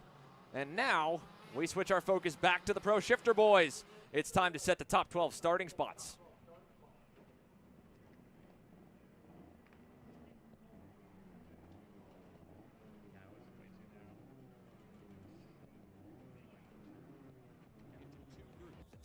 Fastest drivers from each group will advance to stage 2, the SKUSA Super Pole. These 12 drivers will have only 2 laps to set the fastest time to sort themselves in the top 12 starting position. Let's find out who's the fastest driver in the world.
Small little hiccup on the grid. We'll explain this here on the other side of this while Pro Shifter Super Pole begins to get ready. And Kyle Wick's going to get suited up here. But we'll take a quick break. We'll be right back with the top 12 qualifying.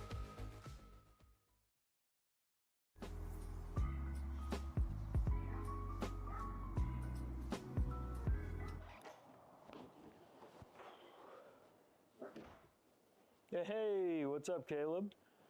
What's up, Brandon? You sound defeated. A long day at the office? Yeah, got stuck at a cat food marketing meeting for like 3 hours. I don't know a thing about cat food, and I don't even work in marketing. And then I got sent on a coffee run like I was some sort of intern. Then at the end of the day, when I went to go get gas, I just realized everything is so darn expensive nowadays, man. Yeah, you got that right. Like, do you have any idea how much we're spending on Netflix? That's like 20 bucks a month. Do you know how much we're spending on cable? That's like 50 bucks a month. But you know what isn't expensive? Tell me. Kart Chaser Premium. For only $9.99 a month, you can watch all of the American karting action live from coast to coast. Subscribe and become a member today.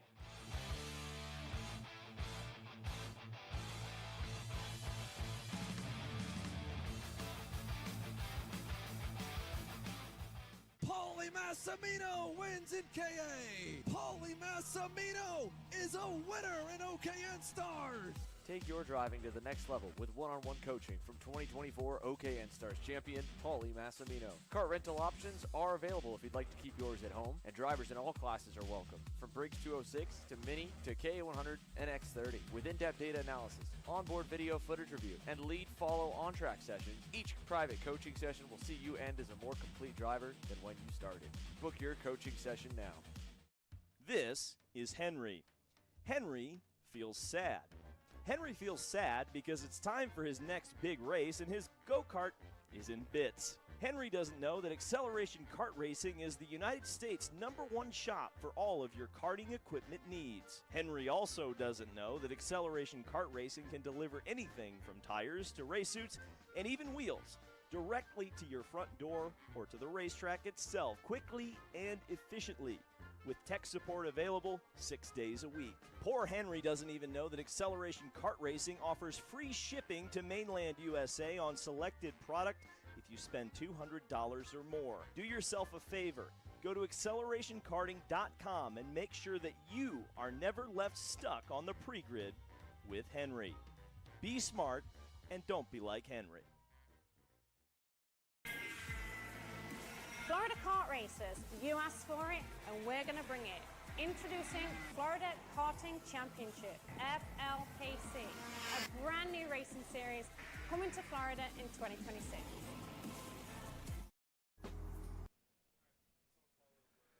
Welcome back, ladies and gentlemen. Karts have been released onto the racetrack now for Pro Shifter Super Pole qualifying for the division presented by PSL Karting.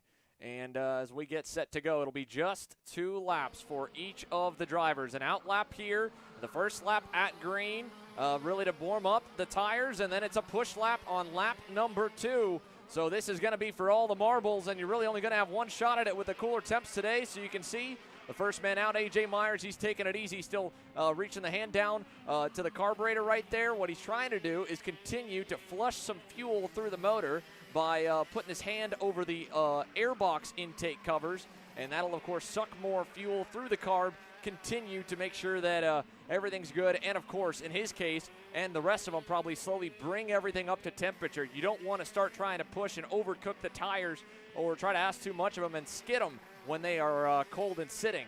Granted, they're not new. They're still the same set from Q1. But it's going to be critical. Now, Kyle Wick here on screen. You saw the GFC boys having to tend to do a quick fairing swap.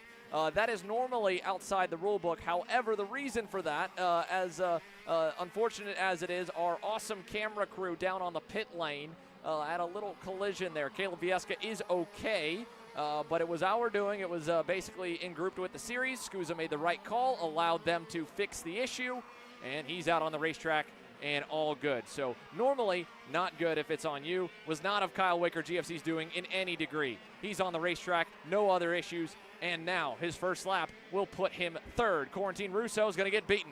Jay Irwin to the top in the number 6. Remember how quick he was yesterday. Fastest in happy hour. He didn't need to push the limits in Q number 1, so of course he took it easy to transfer. Michael Avancino, a little better, 3rd in happy hour. One of the further back ones to transfer out of his Qualy group. We'll keep our tabs on AJ Myers as he begins to round that back section. He'll be the first to the line. But right here, the fight for pole will begin. There's Avancino coming out of turn 4 as Irwin hits the S's. Myers getting ready to come to the line for the final time. And here he goes. 52.326 for AJ Myers across the loop. He'll set the benchmark. Here comes Rousseau to second. He can't do it. Looking for the line now. Who's the next one? Josh Conker will be the next across the line. Waiting to see more as we take a look at that front straightaway shot with Michael Avancino. Here he is through the back sector. Kyle Wick to 4th. Avancino still cooking. Jay Irwin cannot beat AJ Myers. Can Michael Avancino do it? The Challenge of the Americas provisional champ down the front straightaway for Kart Sierra G USA. No. 4th for Avancino, the Magic Man, fastest in his group, fastest in Super Pole qualifying. As the final few will cross, Charlie Steins can't stun him. He'll go 7th. Big lap out of Billy Musgrave there at the end. He'll go 3rd. Myers will end on top by just a 0.5 over Jay Irwin. He said at Charlotte they were missing that little bit, Justin, and it's a hard bit to find. And, well, he said, I can't be the Magic Man if I can't go out and get it done. He just did exactly that. P2 in last year's main, P1 in qualifying for the 2nd consecutive year, AJ Myers. It looks like that meeting him and his teammates had yesterday ended up working like a charm to be able to have that adjustment they wanted for today. They had the confidence they would have found the pace for qualifying. They end up getting that as a result to hold on to the pole. Irwin did hit a lot of curbing that cost him time there too. Let's go down to pit lane. Caleb. Thank you there, Xander. AJ, MCC's treated you well in the past. Talk about this qualifying session. In general, qualifying has treated me well in the past. So this track has been good to me, and we just got to keep it in the front till Sunday and bring it home. It's been a hard one to pass. I mean, how good does it feel to, have the best starting spot here for the starts later on today? I mean, there's no better spot to be in. Last race in Houston, I put myself in the crap, and I never got out of it. So I'm in the best spot now. Best of luck, AJ. All right, thanks, guys. AJ Myers on top in Super Pole qualifying. What a great performance with the pressure on at a racetrack that he was oh so close to getting a return to victory lane 1 year ago. He was a part of a great back and forth duel, a slug match over 25 laps, Justin, of himself and Mateus Morgado. They were the best two throughout the weekend. AJ had the field covered early on. Morgado and PSL, they were able to get there by the end, and both of them about split the difference on laps led in that final, but it was Morgado who was just a little bit better in the final quarter of that main. That made the difference because he got to the lead right as the tires really began to fade for the pair, and it was enough. He could hold him back with a bit of defending, but he's buried in the field. 14th for last year's champion, last year's main event winner in Pro Shifter. AJ Myers, on the other hand, top of the heap alongside Jay Irwin. Going to be very difficult to claw your way forward. It's going to take consistent pace throughout the entire rest of the weekend to have a true chance, really, to be able to move ahead. That's going to be the tough thing for Morgado in particular. But our next group is already on track, KA100 Sr by Nash Motorsports, and we have one kart already in the grass.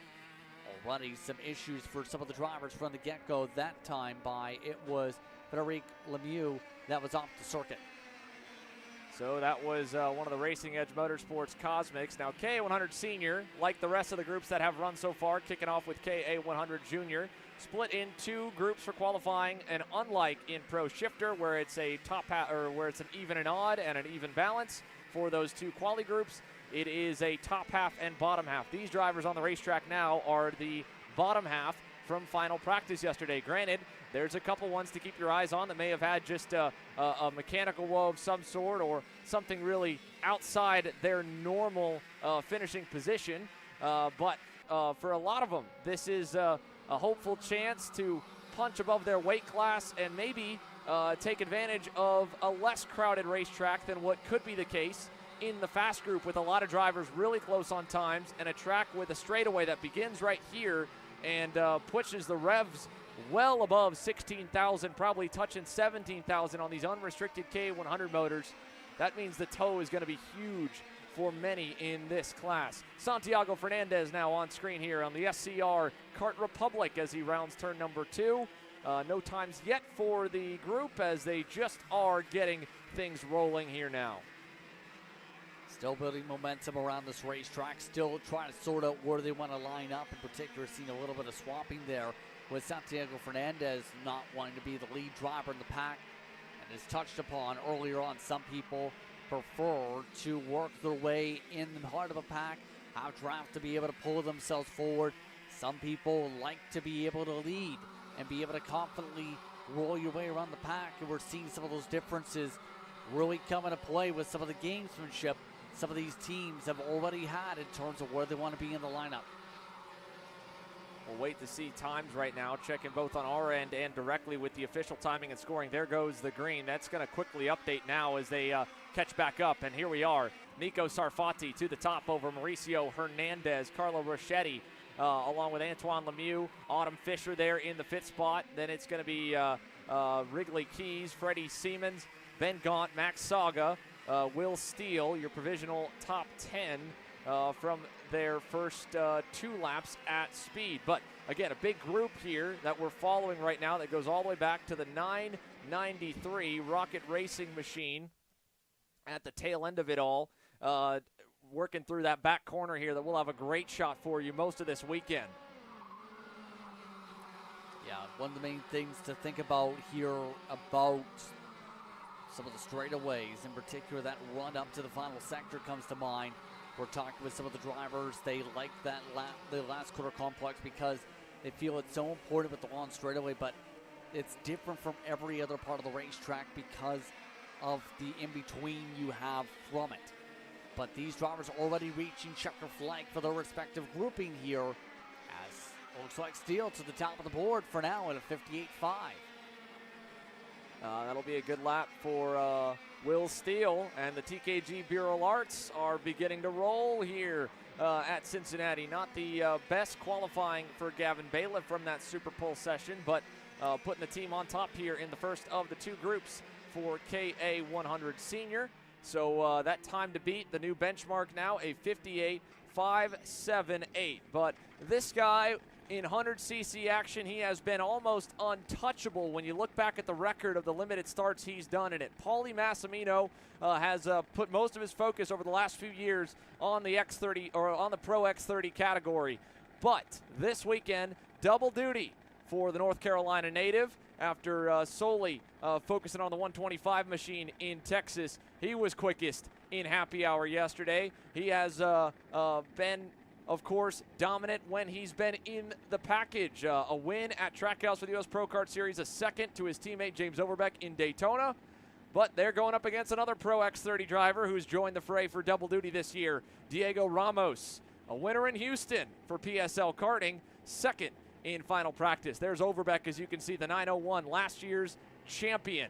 Rolling from third off the line, and then it'll be Jose Carlos Hernandez in the Orsilon Racing Tony Kart. Interesting story for him. This class, KA100 Sr, has sold out at every single SKUSA Pro Tour and SKUSA Winter Series event so far. 4 for 4, as we've got issues up ahead. Who is that? That is one of the Kart Republics. Is that potentially Frankie Mossman? The 950.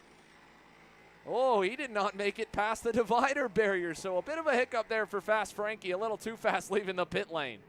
Yeah, and remember that divider's there because there is a big lip for the sidewalk that's on the right side of that pit entry, so it's so easy to get squeezed off there if not to get single file, and a lot of these teams have tried to go 2 to 3 wide right from the onset from the launch, but they have to get squirrel group together before they do anything, and that's the tough thing. Some people don't like to play that game. But Massimino, talking with him yesterday, was very loose and very positive spirits. The macho man, as he likes to call himself a little bit as well, looking to put down some macho times up at the front of the field, looking very quick so far. It's already built a small buffer over the rest of the pack. Yeah, good outlap for Pauly means he should be far enough ahead of Diego Ramos and company that he won't end up really towing them around unless they pick up a lot of the pace over the next few laps. Another double-duty driver here in this pack of 4 is Ruben Moya. Last second entry for the Forward Direction Motorsports Pantano group. He, of course, the Spanish Salmon, made a heck of an impact last year at the SuperKarts USA Super Nationals, competing with the likes of Joe Turney, Ryan Norberg, and Stephen Miller at the front of the Pro X30 field all weekend, and of course, stunning the American contingent and the world as well with the pole in qualifying on Thursday evening. He's been wanting to get more and more laps here in the States. He's been so excited for a heightened American schedule for him. And Greg Welch, team owner for FDM, super stoked about it as well. He texted me Thursday night. He said, dude, I want you to be the first one to know they found a gap where we were able to be one of the last entry in KA Senior after being on the wait list. We're running Ruben in both this weekend. 5th in happy hour for the 952. He's trying to maximize it right now. His opening couple of laps have him 6th with still a couple of drivers from that first group hanging on. That may change this lap around. In fact, that entire group is starting to close up to Pauly. Talked with Moya a little bit with Caleb and Alex yesterday. Seemed to be in very positive spirits in regards to today in terms of that. Seeing the kart they were working on too, that is now on the circuit. Looking very good for Moya so far, in particular on this session so far. But so far, big choo-choo trains have all formed up amongst this qualifying session. As we continue to tick away, looks like Moya making some quick adjustments. As Ramos gets bumped from the top of the board, a lot of shuffling early on. Lemke jumps to 3rd as well. How about the lap from Fernando Luque, the Brandon Jarsacrack Racing driver, his new home for 2025. Didn't have an ideal start to the season in Texas. He thought that even at the Winter Series that the struggles that they had there for the young man from Mexico were a bit outside of their control. But here in qualifying for round number 1 of 2, as all the semi-pro categories, along with Pro X30, run a double feature format here with the SKUSA Pro Tour. He tops the heap here with 2 laps at speed completed. Brandon Lemke, of course, leading that pack now on the SCR Carlos Sainz machine. And we watch the rest of the pack crest the hill further down this fast group. Let's look at Ramos here this time. I think he's on a burner, checkered in the air. Is it going to be enough? It will not. Overbeck will go better. Luque will bounce even better than him. 57.81. Fernando Luque to the top of the board. Overbeck 2nd. Diego Ramos 3rd. Ruben Moya 4th. Massimino towing the train around for qualifying as they caught him at the end. Slips all the way down to 9th here as Moya, Jose Carlos Hernandez, Lemke, Dono Bonilla, and Oliver Hodgson all pass him on by. And there's a look at the new colors for the driver we were first introduced to when he ran for the Super Tune USA Tony Kart team. That team, of course, has now become Parolin USA as the 2-year partnership has now brought Bren Cruttenden to the forefront of the American national effort for the Parolin chassis. And Fernando Luque, his new home with Brandon Jarsacrack Racing, continues an unprecedented streak in any class. 1-2 at the end of the U.S. Pro Kart Series in Trackhouse. 1-2 at Daytona for that event even earlier in the year. And now 1-2 in qualifying provisionally here for KA Senior at the SKUSA Pro Tour. Ramos still 3rd with a great effort that should slot him nicely further back as we check for some of the rest of the names and how that initial group landed. Will Steele will punch a bit above the overall cut of the 46. He'll end up 16th with the blend. Then Nico Sarfati, Wyatt Downing, Cooper O'Clair, Chase Buscalia, Harrower, Thompson, Machado.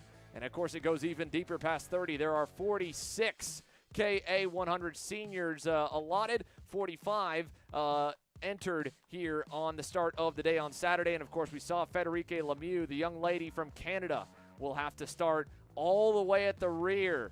45th on the grid. It'll be an uphill climb for her, back behind 22 rows of some of the fastest 100cc drivers in the country and some of the best drivers from around the world. And well, when you look at international talent that has come out of the United States and especially blossomed into all disciplines of motorsports, from the likes of NASCAR to the likes of F1, IndyCar, and IMSA. This class here, X30 Jr, has a ton of that on display, and they're beginning their session now as we head down to pit lane. Thank you, Xander. Fernando, second week with the new team here. How good does it feel to put it on the pole position? Really good. I think me and the team have been working really hard and happy with the performance. And let's see what's next for the day. Yeah, and obviously you're starting on the inside, the best starting spot. You know, you're getting yourself out of trouble. Is that little bit more satisfying? Yeah, I mean, after last year, the crash, I think it's better to be P1 and with no karts near. Sounds good. Best luck, Fernando. Thank you.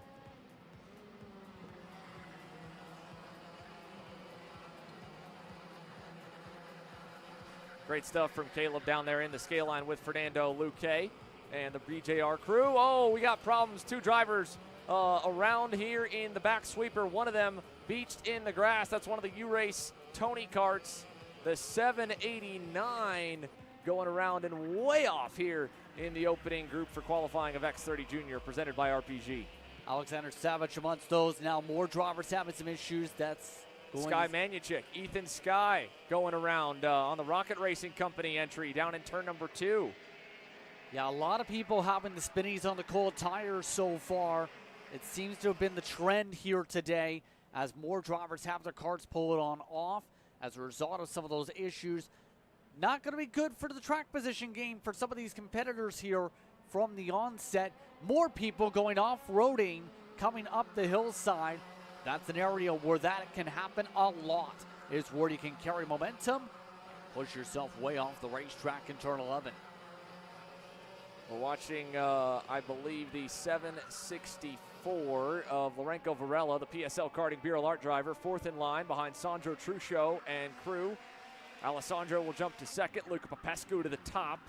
He'll fade a little bit on that lap by, the first lap at speed. Jensen Michelke quickest on the Speed Concepts Racing Carlos Sainz entry at a 58.239 for his opening lap here. Popescu, Truccio, Peyton Anderson for Nash Motorsports. They're into fourth of this first group on the circuit. The latter half, I believe, will be split along with the remaining sessions as well. A heck of a turnout here in Cincinnati. Outside of Master Shifter, everything is, I believe, just about 30 plus or right at that marker. Micro Swift, I think, might be the only one a little bit lighter in the mid-20s, but an exceptional turnout here for the second round of the SKUSA Pro Tour holiday weekend. And, well, Justin, I've heard there's a decently sized event going on in the state next door to us. Yeah, just a little bit of a historical event that's gone on for more than 100 years, give or take. You know, gonna attract things, and I'm not talking about the race involving the hot dog cars that happened that brought a lot of attention to it. I'm talking about the other one in open wheel competition. So there might be some, keep an eye on those screens on that. But I will say, the karting world's gonna be focusing on SKUSA here this afternoon and throughout this weekend because it's some of the best across the nation and across the world that have all flown to prove they can drive their karts here. There's a look again at that kind of low shot in the back left corner. It's a very tight corner that'll see a lot of action over the course of the weekend. Our fifth total angle here this week. 4 stations around the racetrack, couple of mobile units down on the pavement as well that, of course, Alex and Caleb will be keeping tabs on us. This group getting the end of their time allotment. Checkers flying from a familiar face for SKUSA officials, who's, of course, been a part of the team for quite some time now. Former IMSA head flagman, now finds himself in the IMSA race control. Preston Buckley's taken over the duties from IndyCar zone and, of course, SKUSA longtime head flagman Aaron Likens. Funnily enough, I ran into him when working in an air event this past weekend at Sebring. A very nice person up in the booth to be able to talk with. Very social, I will say, for Preston. So he's going to be watching along with the action here today as these drivers close out the respective group. So Qualy to a close for Group 1. Good lap for Alessandro Truccio to close out that session. 57.215 for the young driver out of Miami, Florida. The double nationality French and American superstar has more time over in Italy than here stateside recently, but his father, of course, Teddy, has helped spearhead the Paralympic resurgence here in the States over the last couple of years from Alessandro's micro days and onwards, and they would be, I think, probably not knowing what to do with themselves on a holiday weekend or any weekend for that matter if they weren't at a high-level karting event. So no surprise at all to find him here on a gap week from the European calendar. And Truchot sets that initial pace at a 57.215. Peyton Anderson, Matteo Calderon with a good lap at the end. Luca Popescu, Ethan Sky-Manuchik of the 16 that ran in group number 1. Now we're going to see the fastest 16 or so. I think 32 from the entry list, so this will be either 16 or 17 deep for the fast group. And this kid here in the bright yellow DHL suit, Alexander Vanchev, leading them off. He has been the fastest, the benchmark, the baseline for everyone when it comes to junior competition here in 2025, especially when you look at the X30 Jr ranks. But he's, of course, been phenomenal in KA100 Jr as well. It was an option year for him. One of the younger drivers, he was kind of at that halfway point in terms of whether he could take the plunge to the pro classes or he could stay one more year, gain a little more experience, a little more confidence, probably grow a little bit. You know, it's a hefty jump in the minimum weight going from a 320-pound combined driver and kart weight for X30 Jr to 300 and I believe 55 for Pro X30, if not 360. So it's a decent climb to get up to that extra 35, 40 pounds. The kart itself weighs about the same bone stock. So if you don't grow, well, you're going to have a whole lot of lead strapped onto that seat.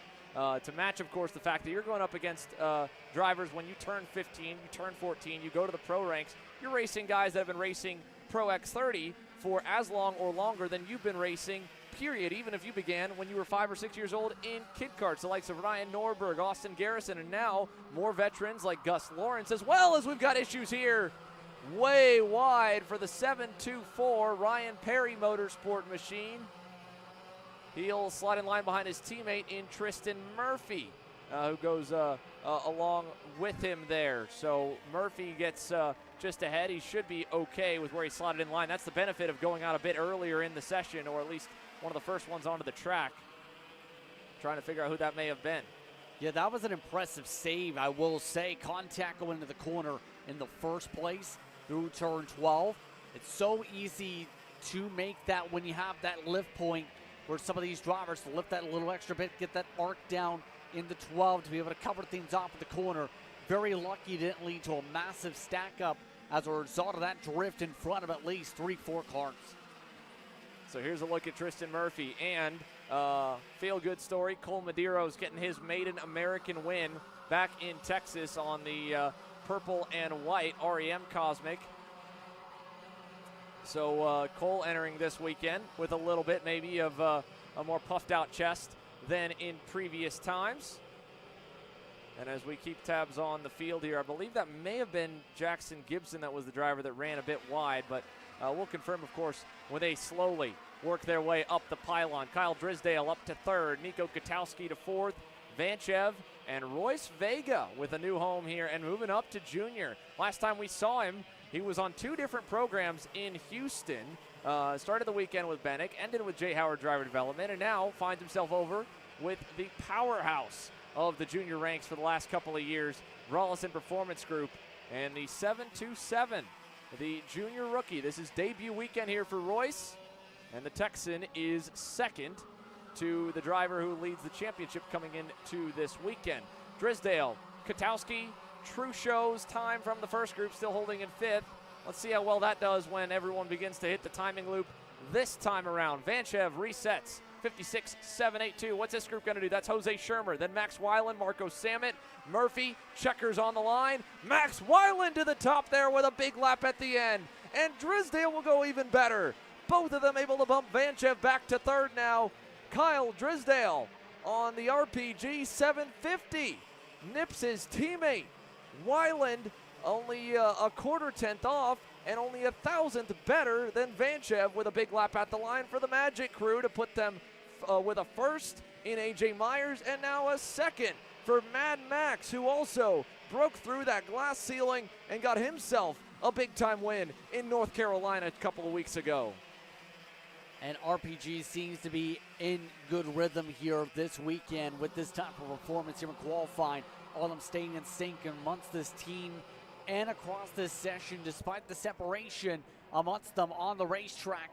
An impressive session once again from them. We'll see if there's any other swap arounds. Doesn't look like that's going to be a case for the final 3 drivers. Everybody else gets the chance to peel on in. So Drysdale putting up a tremendous performance in the heart of that pack, able to use the draft to his advantage in the heart of the field.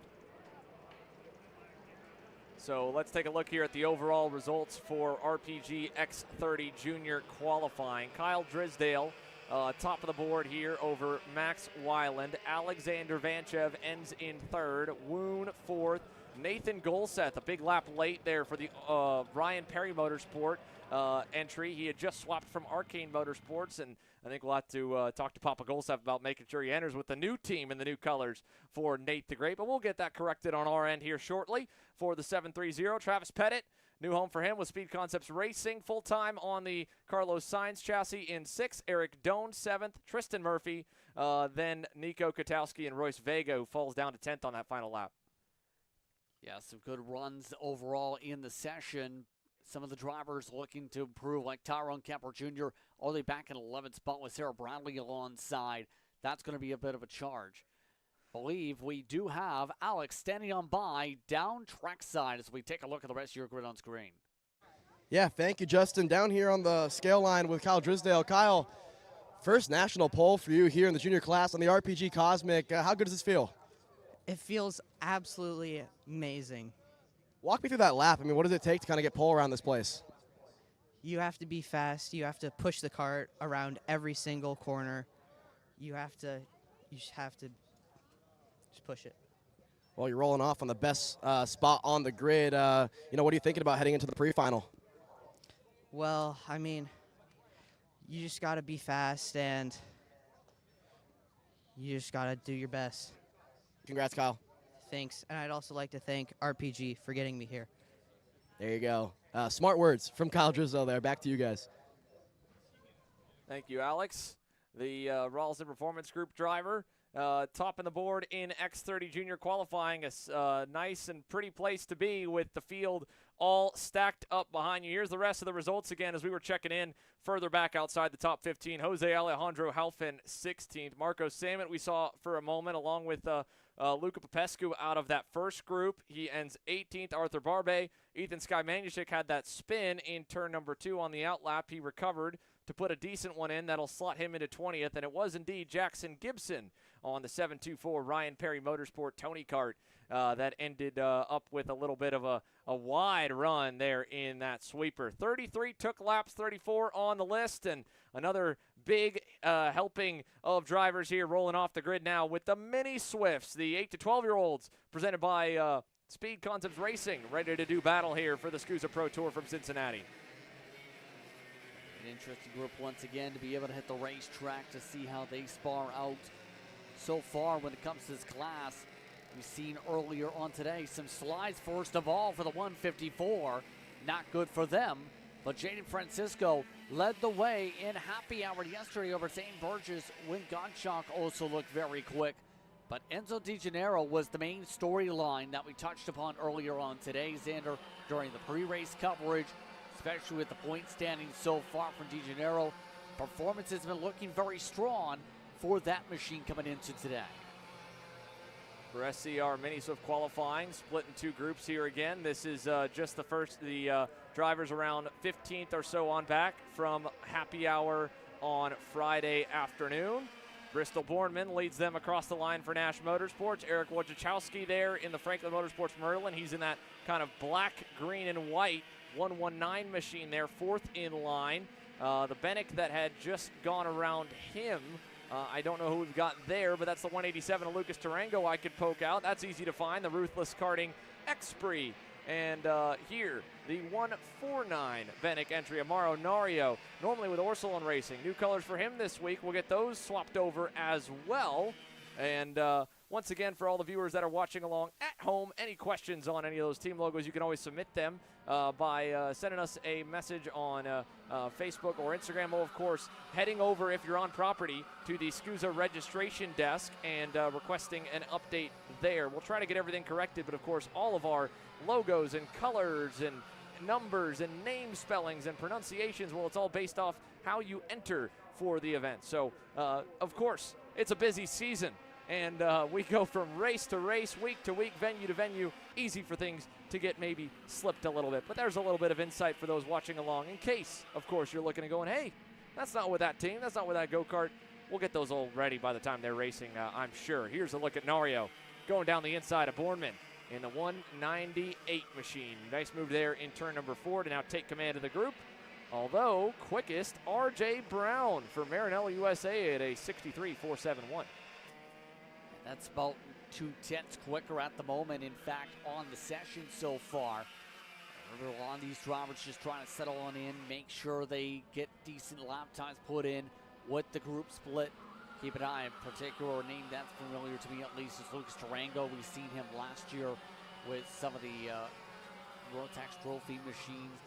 Looked very solid and survived some craziness that happened out of the West Coast. Today, though, Tarango amongst the mid-pack throughout the practice sessions on speed. See what the 187 does. How about jumps to the top of the board while making a pass? Tarango with a rocket to move up.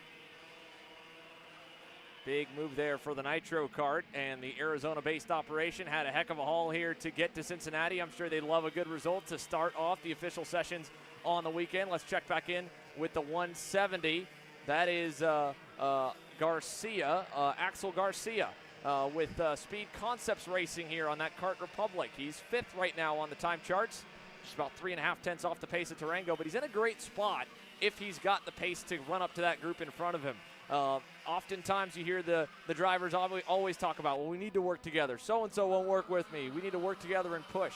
In qualifying, when you're looking for that ultimate toe lap, you want to start that lap right about where he's at or maybe a little bit further up. 4 or 5 car lengths away from one, if not more, carts in front of you. And by the end of the lap, if you end up on their bumper, even with them pushing, the toe will still pull you even further up the board.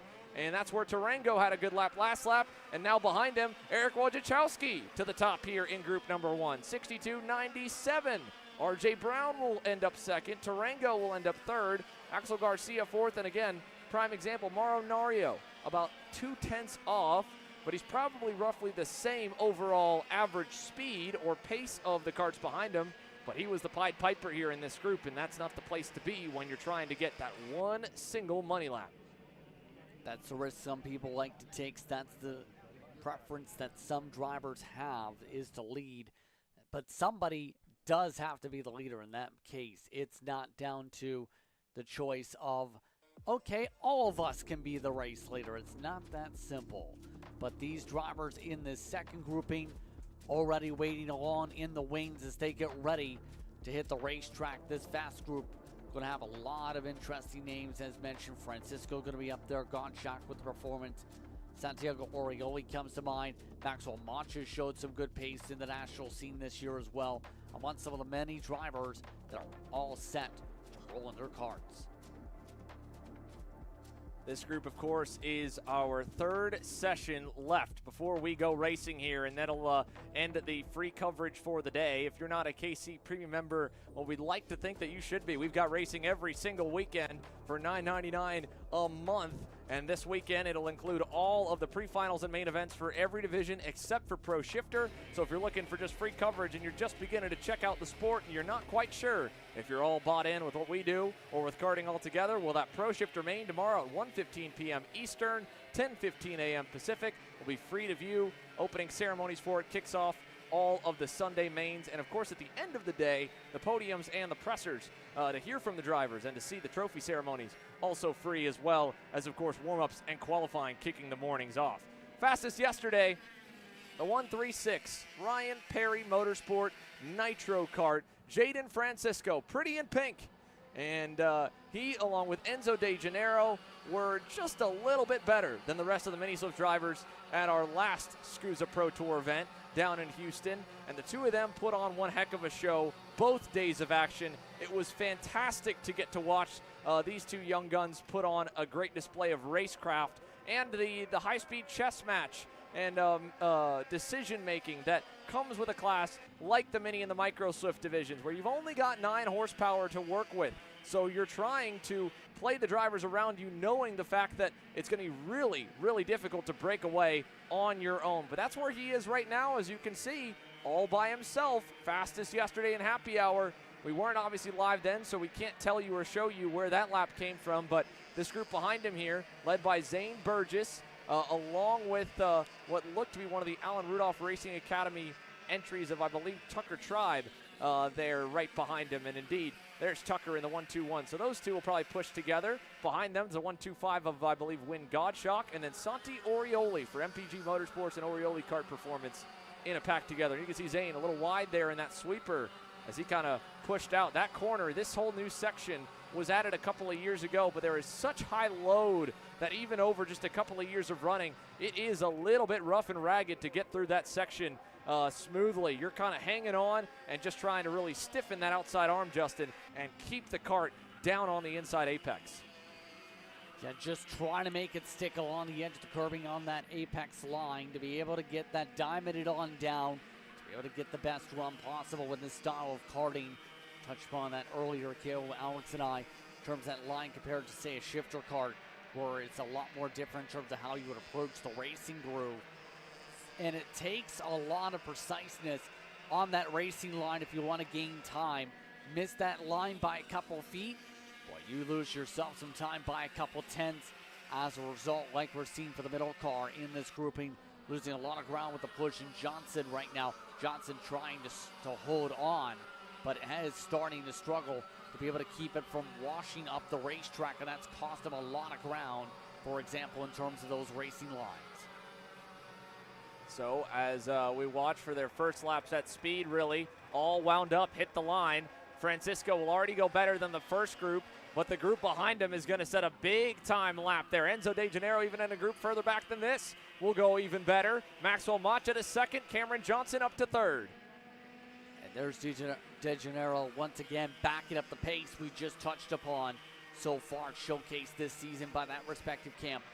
It's been competitive for them from the onset in terms of speed to be able to compete up at the very front of these fields. Already your points leader by 20 points coming in for a reason here in this one so far.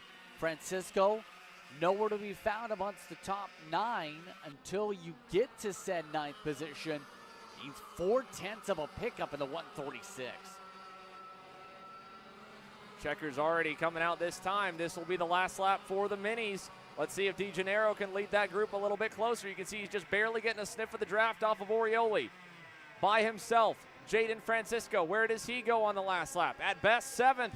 Big lap out of Aston Wyatt to the top of the board. 62 flat for the 121 of him and Cameron Johnson. So my mistake, it was Aston Wyatt on the 121, not Tucker Tribe. Apologies there. Cameron Johnson to second, Orioli to third, Godshock 4th, Burgess 5th, De Janeiro 6th, and dropping down to 9th by himself, Jaden Francisco. But his teammate in Aston Wyatt, Faston, is fast here in Cincinnati. Big lap there on the final time around. Good lap in the heart of the field to be able to set the top of the board, to say the very least. Able to set the time by a few hundredths of a second. And that's going to be an interesting front of the field here. A lot of names looking to try and take away some valuable points here at the start of this weekend. You also have Santiago Orioli amongst the top 3, Godshock with 4th, De Janeiro. Only setting a time in 6th position, did not get the time he was looking for. So just like that, another class in the books. Pro X30, the first of the 2 groups getting ready to roll. Diego Ramos, while he was quick in KA100 Sr, less than that in Pro X30. This stacked grid really puts the drivers and teams to the test. And the Brazilian is going to be one of the first to roll off for the slow group. here, the drivers that were just below the top half, and he is going to elect to let a lot of them on by. Aiden Ingrata also with an issue in happy hour that put him tail end. So keep a tab on both the 55 and the number 3. They're probably going to give a hefty gap to the karts in front to try and find themselves a safe space on the racetrack to put in some quick times and not catch any traffic. Alex. Yeah, thanks, Xander. Just a little bit about Diego Ramos there. He didn't actually choose to let the rest of the field by. He came in slightly underweight there in the happy hour session, so he had to roll off P last here for qualifying. But you mentioned it, right? KA Senior, really strong. X30 Pro, not as strong, but this morning, P2 in the warm-up. They made a big change heading into this qualifying session. Looking for more. It's been a better start to 2025 for Diego Ramos than arguably even he had in 2024. Consistent runs in the opening rounds of the season have him in the points in every championship that he's contested in. He's gotten 3 major wins, 2 of them in the headline categories. 2 wins at the Rotax Max Winter Trophy, 1 at Texas in KA100 Sr, and of course a winner at the Stars Series in OKN Stars provisionally, although it did get taken away for a collision with this young man, Chase Gassiet Lee. The Coastal Link custom printing Nash Motorsports driver is one of a couple that we'll be getting set to ride shotgun with here this weekend. As you can see, the dual link cameras, one for himself and one for us as well. We're going to be looking forward to riding with him later on in the day as the number 13 continues to rocket around the MCC Kartplex and roll out of the back sector and down the front stretch for his first lap here. Another driver looking for more. We were checking in with him in happy hour yesterday. It was a rough session for Chase, the driver who also had a rough run in Texas. But the speed's been there for the rookie, one of the major talents moving up this year from the junior ranks. He needs a very good lap right now, knowing that he's going to be doing it all by himself, whereas that second group will have the benefit of potentially being able to run around each other. Here's another young gun, Nick Eggleston, second year in the senior ranks. Ruthless Karting, number 30 on screen now as he heads to the S's. Eggleston just trying to close up a little bit of ground right now to be able to get back into some draft a bit compared to some of the others here for the most part. Small groupings of 2 or 3 carts around the racetrack as they turn, but you're talking about Gassiet Lee has looked very impressive in terms of his average pace around the racetracks across the country this season with that move up. Charlotte comes to mind where he performed very well amongst top 5 pace at that racetrack, but we have some changes up at the top of the board.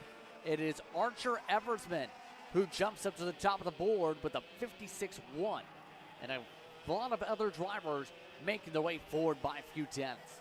Here's Remo Ruschetti and Peyton Phillips on screen. Phillips is only, I think, maybe 3rd or 4th start on the national scene in the Pro X30 ranks. Here's a look back to, I believe that may be Caden O'Connor, indeed, on the FDM Pantano in the number 70. He currently sits in 7th. So it's Phillips on screen here in the Arcane Tony kart. He's 6th right now.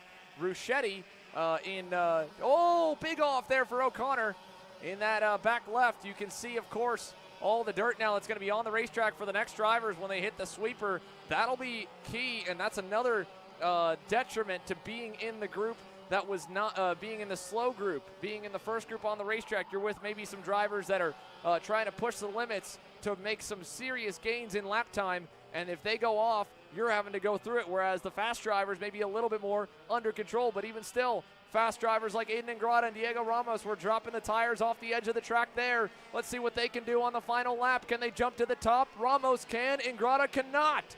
Diego Ramos, fastest in Group 1, 55.556. Eversman, a 10th and a quarter back. 2 more full tenths to Henry Lepard and Peyton Phillips. Chase Gassiet Lee 5th. Ingrata 6th, Ryan Raffa 7th, Ruschetti drops to 8th, Eggleston 9th, O'Connor 10th.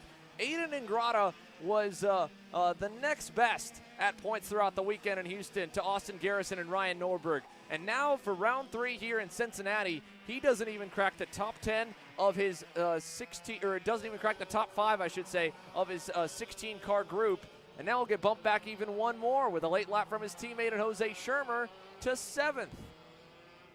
Yeah, this is going to be interesting now, in particular if the time holds up for Ramos or where he at least shuffles with a lot of heavy hitters.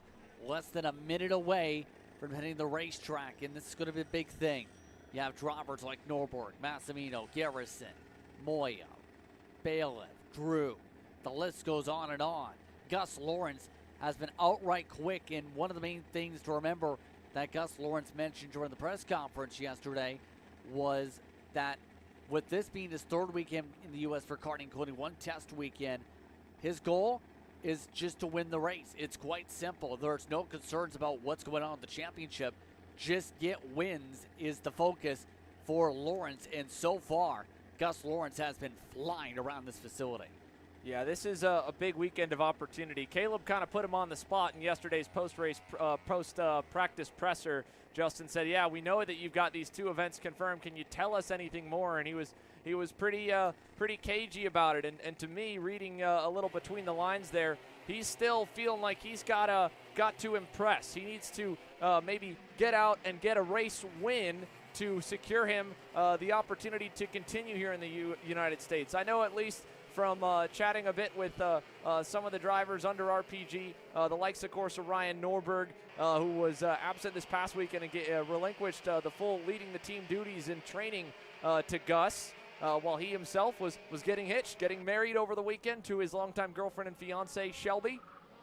And so they've been very happy with what he's been able to do for them. But you can see by his suit, it is still a kind of a split year for commitments for Gus Lawrence. He's followed in the footsteps of Oliver Hodgson as the lead driver for PFI. Paul Fletcher International is kind of the marquee karting circuit in the United Kingdom. They run a small racing outfit, and they've always found a way to try and support some of the superstars that the country has to offer. Gus Lawrence, the latest of them, splitting his commitments here with RPG. Let's go down to Alex for a little bit of intel on the Pro X30 field as they begin their first full lap.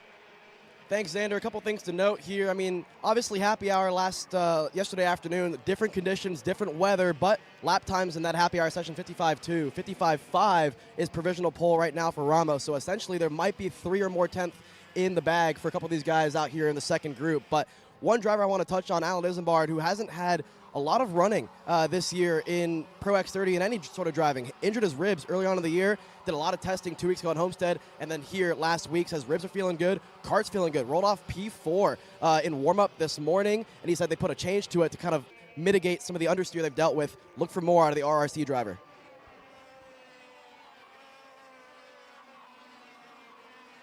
Turn number 1, Ryan Norberg for Rawlson Performance Group, yet to put a major lap in. Let's see if this next lap will be big for him. They're all still slowly getting the tires up to temp. The quickest driver is him.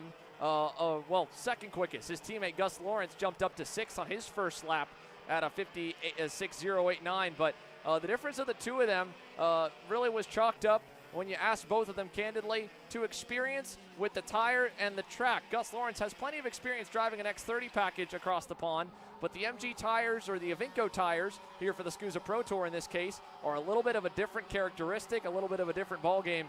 And I don't know if there's any better student of the sport over the last decade than Ryan Norberg. He is meticulous, and there's a reason why he has stayed as the man to beat for 11 seasons. But a big lap there out of Gus will be a little better than Flying Ryan. He'll go 400s faster at the end of lap number 2, 55.45, as Alex said yesterday, a bit slower than this right now already in happy hour, due in part to the massive rainstorms that we've been having here in Cincinnati. Record rainfall in the spring, and that continued through the opening days of this week. However, sunny skies and beautiful weather here greeting us on Saturday means this track should quickly pick up pace and take a whole lot of Avinco rubber. Yeah, getting brighter and brighter outside, and we mentioned started off nice and cool for the temps. Those temperatures expect to kick up more and more as the day goes on here for today here in Cincinnati. Now the tough thing's going to be, where will things lie by the very end of the day in the weather conditions? To answer your question you may have, 60 degrees is currently the temperature. It's high 67 Fahrenheit. It's expected to go. Norberg goes higher. Meanwhile, he and Lawrence just trading times back and forth, and Vasquez Jr. showing a lot of pace here as well. he was looking to set top 10 pace. Vasquez Jr. on confidence. So far, that 77 looking very confident. Once the driver's going to be very busy the next couple weeks. Third at round one of the championship on the Saturday main in Houston was a big start to the season for Jesus Vasquez Jr. He's trailing a big pack there with Ty Fisher, Chase Hand, and more. But the first few drivers on the track, Gus Lawrence and Ryan Norberg, are about to hit the line for their last lap. Lap number 4. Checkers out now as the ticker goes blue. Let's see if anyone has anything to say to the reigning series champ, and already with 1 win on the year. Here's Lawrence to the line. First up, then it'll be Massimino. Garrison. Norberg's got a huge toe off the back of Garrison. It'll keep him on top for now, but Alan Isambard goes to the top by over a 10th. 55-23 for the Rocket Racing Company driver. Norberg second. Blake Nash with a big lap at the end to go to third. It'll push Gus Lawrence to fourth.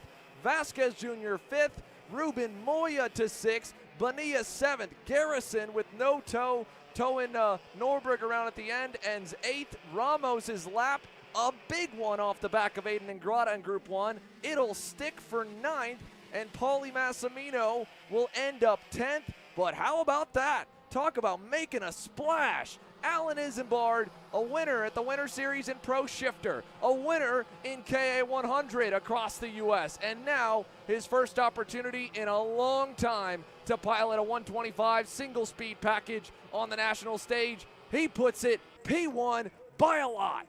A 10th and a half for Alan Isambard and the Miami-based Rocket Racing Company crew. That is something to get excited about. New faces, new colors at the top of the pylon for Pro X30. And that's going to be great for Isambard after the situation for them, as mentioned, with the ribs, to be able to see them less time on the track today. Looking absolutely blistering quick to be able to go ahead of everybody. Give a shout out to Blake Nash. He quietly also jumped up to third in the mix of that as well to break things up with the RPG cards in the lineup. A blistering time for the 53. Let's go down, and we will be hearing from him in a moment. The qualifying sessions are concluded. Alex. Thanks, Xander. Down here on the scales, Alan Isambard. Alan, we spoke actually before the session. You said, listen, dealing with understeer, the kart should be better for qualifying. Clearly it was. How good does this one feel? It feels pretty good. The understeer, I think we fixed it. I don't know. Just a really good lap. I got a good draft on the end, and we'll see for the pre-final how it fights. How's the progression been so far this weekend? Clearly pretty good, but have you guys been feeling like the race pace is as good as the one-lap pace? I think our long-run pace is better than our one-lap pace, honestly. I struggled a lot in the beginning of the quali. It was really slow. So it came in at the end, but I think our long-run pace is better. Thanks, Alan. Thank you.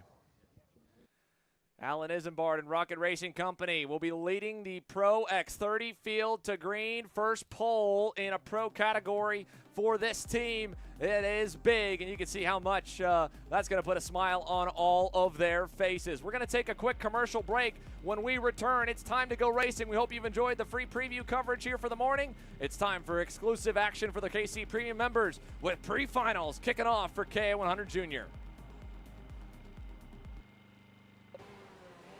Brandon, why are there all these charges for just over $200? I'm tired of all this Brandon business, okay? Brandon this, Brandon that. Why are there all these expenses on AKR over $200? We know, okay? Take a walk with me. At Shop AKR, they have everything you need to start racing at a very cheap and affordable price. They have MXC rims, they got chains, electrical stands, tilt seats, they got MXCs. And if you didn't know, on top of that, any purchase in the continental US over $200, that's free shipping. Hey, aren't you supposed to be in the AKR Anonymous meeting over there? Dude, I'm doing a commercial.